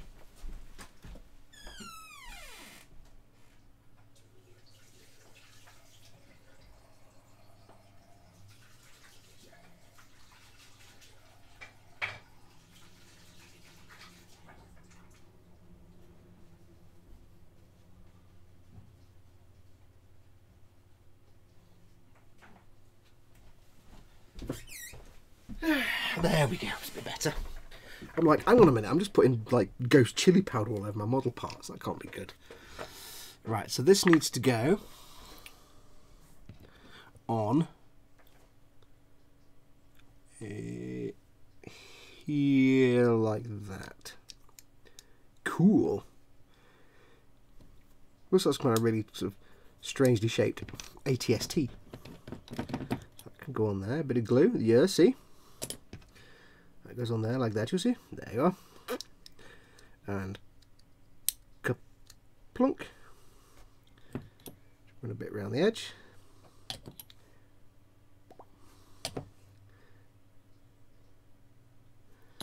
I do like the simplicity of these kits, especially the vehicle kits. They're so wonderfully engineered. They do fit together so beautifully well and give you so little problems. Some of the older kits, the instructions can be a bit ropey. But Dave Barker, Fox, I might have to bring some pork rind home and try the regret Paul sent us to make some well-hard butt burn crackling. Oh god, yeah, that'd be good. My neighbour used to, every time he made bacon, he'd take the rind off it and leave it in the back of the grill for like weeks at a time. And he gradually built up this big massive supply of homemade pork scratchings, pork cracklings. I've actually tried a little tiny bit. For those who don't know, Paul from Glue to the Sprue bought me a little tiny jar of regret chili sauce, which is, if I remember rightly, it says something like 12 million Scovilles. It's all kinds of deathly chilies that you don't want to know about. And I've not had the nerve to try it properly yet, although I've put a tiny amount into like a bolognese or a stew, a tiny microscopic amount, to the point where I can taste it but not so much feel it. I can taste it's there. But Dave in chat, Dave Wise Rumgod Barker, only took like a spoonful of it, didn't he? Put it in his food. Wow. Explain to the people in chat, Dave, what that was like when you put a teaspoonful of regret into your food. It's a black bottle with a black label, and written on the label in black is the word regret. That's how hardcore it is. Very nice though. So I've only had a tiny amount so far, and that's just enough so you're aware of it. You can taste it, but you don't feel it. And that was literally a molecule of it. The tiniest amount you can possibly imagine. On a spoon. New camera looks good, by the way, Fox. Really crisp. I've had this camera for a couple of years. Look at that. It's 3D. Look. This is my normal 1080p camera that I use for web streams. For live streams. It's just, I can actually focus it and stuff. It's supposed to be a 15 megapixel still camera as well, but when you actually take a photograph, you don't see it on a live stream, but it is a little bit weird and blocky. It's strange. It's not quite as, not as high quality and detailed as, say, my iPhone, which is 8 megapixel or 12 megapixel, I think. That goes on there like that, you'll see. We'll stick it on, stick it on, stick it on. We will try and stick it on. There, it is not sticking on. That is a hole. There. Yeah, so I've got a few rough patches here and there where I've been with the sanding. But again, I'm not, like I said before, I'm doing this as a knackered old Zaku, so I'm not too fussed about some rough bits here and there. Because I'll be adding maybe some chips and dings to the armour anyway. So it just adds to the feeling. And I've still got sanding to do on here where I take off all the seam lines and things. So I've made his crotch parts. His widge area. What's next? Now I have to put the boob on the top. Boob. Apply boob to area. Where's the boob? There's the boob. 84? 84. Okay. And I think I'll probably just glue all that. I don't think I'm going to worry about magnets in this one, at least. Really. I'll have to figure out how to transport them once they're built. Because the skirmish case isn't big enough, and I don't want to go off and buy the bigger cases just at this point. But I'm going to have to maybe get some sort of transport case that can fit the vehicles in. Because the skirmish case is alright for figures, and maybe some smaller vehicles. But, you know, just put like a Lehman Russ in there and it just chews up the space available to you. Plus you've got all the sticky out bits. Right, so that's going to go in the middle, so I just need to sand it a little bit. That's going to sit on there like that, you see? Boob. That just simply sits on top.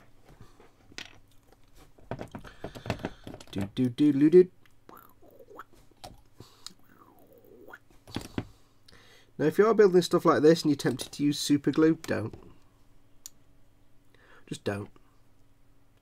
Because not only do you have almost no working time at all, it just makes a mess. You can't use capillary action to suck it into places. There are places you can use it, and it works fine. I might use it here and there for certain things, but for most stuff I wouldn't. Because I want some work time, I can move things around, and I need the capillary action. So that is on there. A couple of little nub marks, very faint, but again, I don't care. The primer will cover them up, and you're not going to see them anyway. Now, let us see. We need 2 more pieces. So we need a 79 and also 80. Let's have a look. Maybe it's the bright light, looks better than usual. Ever since I got rid of my green cutting mat, everything's been better. Also, I've just tweaked the white balance and everything else. See, what I can do is I can take the white balance down, and it looks terrible. And now I can't remember where it was. Or I can change the brightness. So I've actually figured out how to change the settings, which is quite good. Now I've forgotten what they were now. How's that looking? That's looking all right. We are on 3 hours 6 minutes. Let's get bursting on this. I've got to add 2 tubes. 79 and 80. But thank you for good. It's good. It looks good. Most kind of you, sir. 79 and 80. That's 79. It does amaze me when I see myself working really slowly that me and Ted were able to build an entire Mantoon tank in 4 hours on the E-Models live stream and paint it and weather it. And yet here's me 3 hours in, I've made 2 legs and a crotch. It's not impressive, is it? Not really. Not when you think about it. So we'll get that sanded.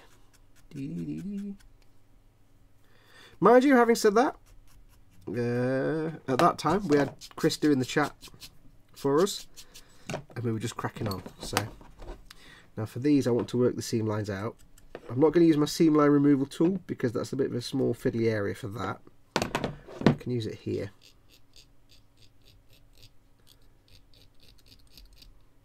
It's not going to get rid of it completely because it is a ribbed surface and that's just a right pain. But it just softens it a bit. Makes it less obvious. That's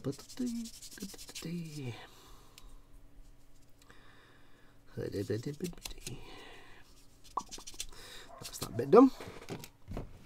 So this was bollocks. Which one was this one now? I don't know. Let's find out. So we have that goes on there like that. So just make sure I've got them in the right place. I'll do one then the other. I've still got to take the seam lines off these legs. Fail.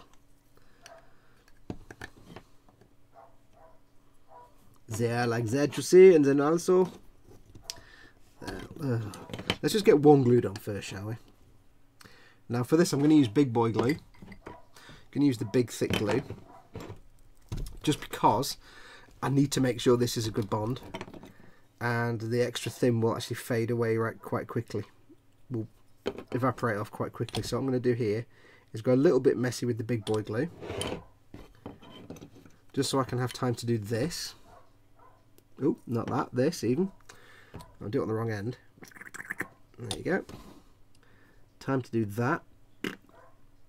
Oh, I know what I need to do. Bit mooer on the outside. Like that. Ugh, fail.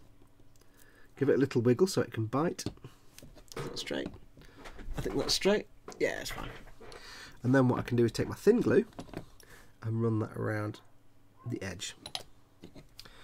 So the big glue just gives me the normal thick Tamiya glue just means it gives me a chance to get it together, get it sticking a little bit. So I can do this and then run the glue around it.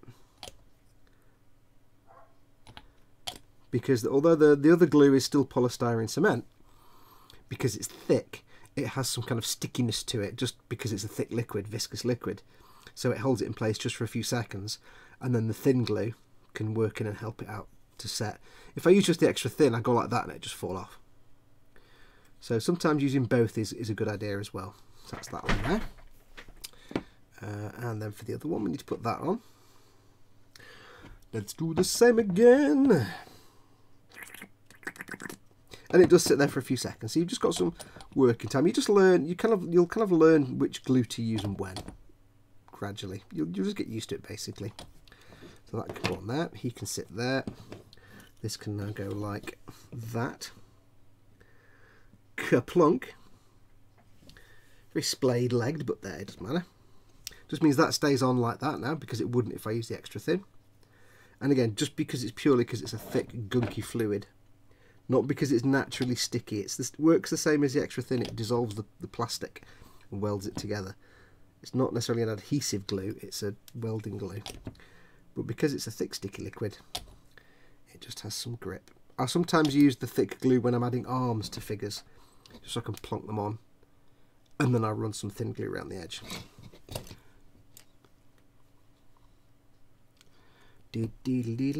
So that's that. That is nice and steady on a flat surface. Lovely. Lovely. I've got 2 tubes, 2 hoses.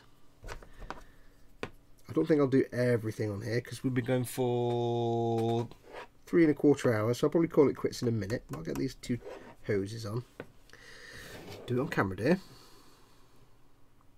Not stab myself. I'm going to do that with a file. Not stab myself. Please take note of this.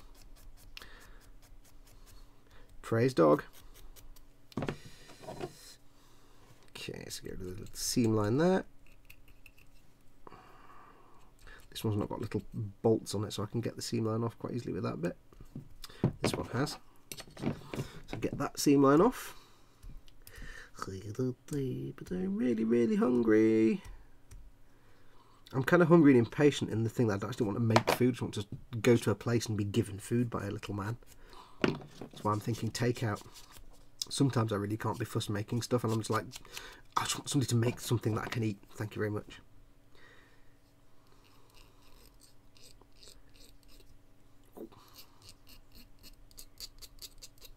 Get that seam off there. What I'll probably do, because I'm going to have more than one night, I'm not going to do this for every single night that I make, to be honest. Because once you've seen me build a night, they're all kind of very similar. You don't need to see me build a load of other nights. But we'll see. We'll see how it goes. So that is that way. That is the front there. Like that, you see. Wait, this has all gone horribly wrong. This has gone horribly wrong. Oh, carnage. Oh, it's the wrong way around. Fudge.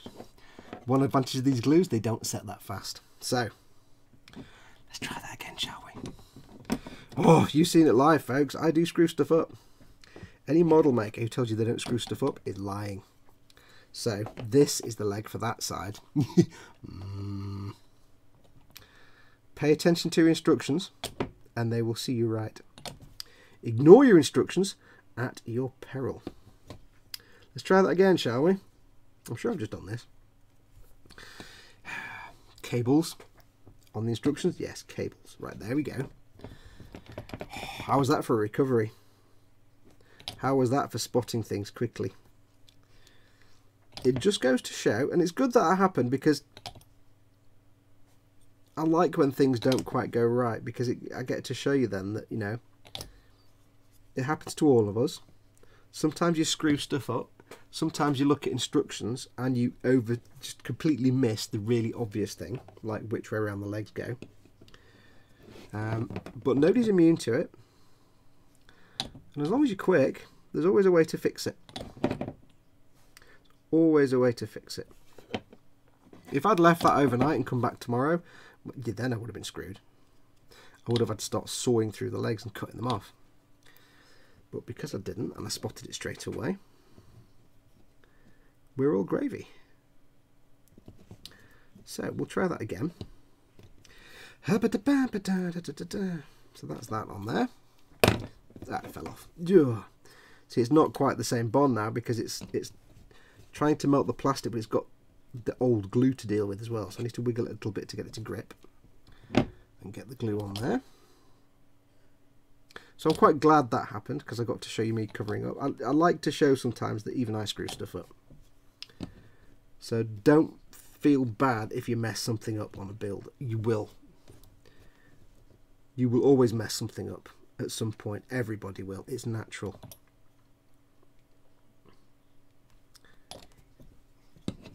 But again, I'd rather mess it up on this, because this is going to be my Zaku, so it's going to be battered and broken. Where I can make a mess of things, and if necessary cover them with painting and weathering that can be rough and ready. So this way now we have the right way with the bits here for the armour on the front where the crotch is. That's the butt. So that now should be nice and dandy. And these cables go on the back. So I'll quickly attach these, and then I'll probably call it done for today. So they need to go into a nebulous place. So that's going to go on there, like, oh, I see. I see now. Okay, that's cool. So these cables here, I'm not going to glue these on now, actually, because I need to get to these parts of the legs to sand them down. So what I'll do is I'll actually leave it at that, because I need to get these all, I need to let this dry for a few hours, and then I can start sanding these joints down. Now some of this is going to be covered by armour, so I don't care. But the bits that are going to be seen, like the tops here, they need to be sanded down to get rid of the seams.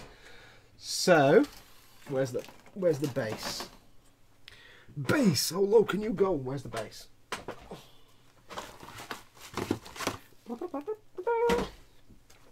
You start to get an idea for the size of it. It's not going to be massive. It's going to be maybe, on camera, it's going to be maybe about that size. It's not going to be huge. Body's maybe this big, so it's not going to be massive. It's quite nice and big. It's just not as big as you think it is. They're not quite as big as you think they are. Yes.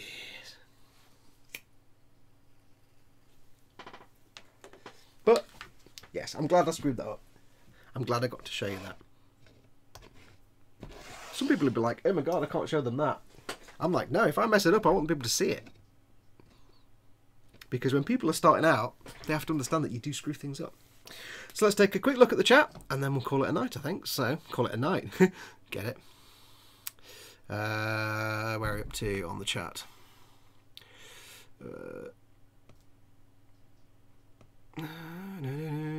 Who's in? Spiddyquate's in. Hey, dude. Stream. Fox, I might have to bring some put. Oh, you've done that one already. New camera. Oh, I've done that one. We'll know if Fox has a pee first. I've already been for a wee. Quick teachers out. Everyone swap places. I knew this. Lol. Smoo. How is everyone? It's Smoo. Oh, so it says Smoo. It says Sue. How is everyone? Fox, your eyes are really itchy. You must rub them now. No. No. No, no. Not after Ghost Chili stuff. Hello, back from Seamline Hell, says the Earldie. Hey, Earldie.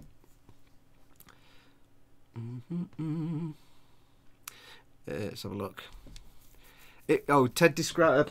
Dave described his eating those his regret sauce. He says it's like eating lava in a hot tub placed on a barbecue being flamed with napalm, and you don't want to know what happens at the outer end 4 hours later. Yeah. That's about right. Zadster says maybe it's Ted and Fox is just out of focus in real life. I'm never out of focus, apart from Friday night. I've come to the conclusion, says Chris the Pyro, that this chat has too many people named Chris. Spiddyquate says, oh, you swore that wouldn't have been allowed in the stream I watched last night. I'm quite amused that I did say at the start of the stream, I don't mind if people swear in this chat, and nobody really has. So, hooray. That looks good, like the strange love child of an ATST and Ed 209. Yeah, it's got the armour to go on yet, and tubes and dangly bits. So it's got loads to do on that. But I'm quite pleased with that. I'm going to start wearing a mask so my mum don't know I'm involved in shenanigans, says Dave Barker. Fox, go to Warhammer shop, ask about squats. You don't want squats and squibs. Don't break it. I wish I had something about squats. They're the dwarf characters, aren't they? Like the Gaharadrons and the things in Necromunda and stuff, I think. Yeah, because people say release more squats, bring them back. If I remember. Imperial Knights Ceremony of Ed 209, yep. Nim's gone off to bed. Thank you for watching. Thanks for coming in. Each time I see hollow space in the feet, I need to fill them with epoxy putty and rescribe all the details like in most HGs, except you glue it to the base, so you never see it. Unless it's not obviously going to have a leg up or something like that. But yeah, a bit of a custom job to rotate that round. You could do it to make it look like the legs maybe up in the air. You could do it. It's not how you fall down that matters, it's how you pick yourself up. Good night all. See what we did there, Chris. Are you off as well? My petty guy's almost yellow. Been good to join in, says Nick Butler. Old Warhammer 40k models is the squats. Going to work, have fun all, says Ascension Industries. Thank you for coming in. Right, well, I think that's where we're up to on the chat. Okay, I think we've caught up. Right, well, that's going to do us, to be honest, guys. I've been going for about 3.5 hours, almost. Not got a lot done. And it's a bit rough around the edges, but like I said, it's going to be a Zaku. I'm going to weather the crap out of it anyway, so that's fine. I'll leave it there. I'll get the seam lines filled before next Sunday, and then we'll carry on from next Sunday. I'm not going to glue it to the base yet, because I need to do those seam lines. So next Sunday we'll carry on. We'll do more Imperial Knight. It just remains for me to say thank you everyone who was watching and joined in the live chat, and all those of you who weren't in the chat but watching anyway, thank you so much. As always, this will be on every Sunday, 3 PM GMT/BST. Every Sunday we'll be working on my Warhammer army. During the week, of course, next week I'm going to get back onto the E-Models Imperial Skitter build, start working on the diorama. That will go up hopefully a few days later when I've done that bit. And then a week after that it'll go up for everybody else. As always, don't forget, if you've not already joined the Model Makers Boom Hut, do go along. It's facebook.com/group/Model Boom Hut. It's a brilliant little group. Everybody's really friendly, 3,500 members. There's no bitching, no snarking, no nastiness or anything. We don't allow it. So if you want to show off your stuff and make lots of crazy new friends, do go along and check it out. It's an absolutely awesome place. Don't forget, as always, do like and subscribe to this channel. If you've not watched one of my things before, press the like button down there and there's the subscribe button. Don't forget to press the bell button as well, and then you get a notification every time I start doing a live stream or any other kind of video content. If you've never watched me before, I don't just do Warhammer, I do Gunpla and other stuff as well. And lastly, don't forget, of course, if you wish to, you are more than welcome to support me on the Patreons. I depend on all my supporters to keep this channel going, so big thank you to all my supporters on Patreon. Go and have a look and see what the rewards, which rewards you fancy. Various rewards you can do from $1 upwards, whatever you can afford, as little or as much as you like, and there are rewards for different tiers, so go and check it out. But it just remains me to say thank you so much for everybody. Go and enjoy the rest of your Sunday. Go and have your tea, because it's tea time now for me. I need to go and eat all the food in the world because I'm starving. You guys made me so hungry. Go and have your tea. I shall see you all, or most of you I suspect, I shall see you tomorrow night for the E-Models live stream. So check out E-Models on the YouTubes. I'll be on there with Ted and Chris. Hopefully Ted. I don't know. Ted's moving house. He might not be there. I don't know. It's kind of nervous now. It might just be me and Chris. But other than that, I shall see you same place, this place, on Sunday, if you don't get any video content from me before. I've got a package arriving next week, so there'll be a mystery package times. Anyway, that's going to do us. We'll carry on with this again next week. Until then, thank you so much. Take care of yourselves. Go make something awesome. Go be awesome. And until next time, where's the finger? Until next time, adios amoebas. Ah.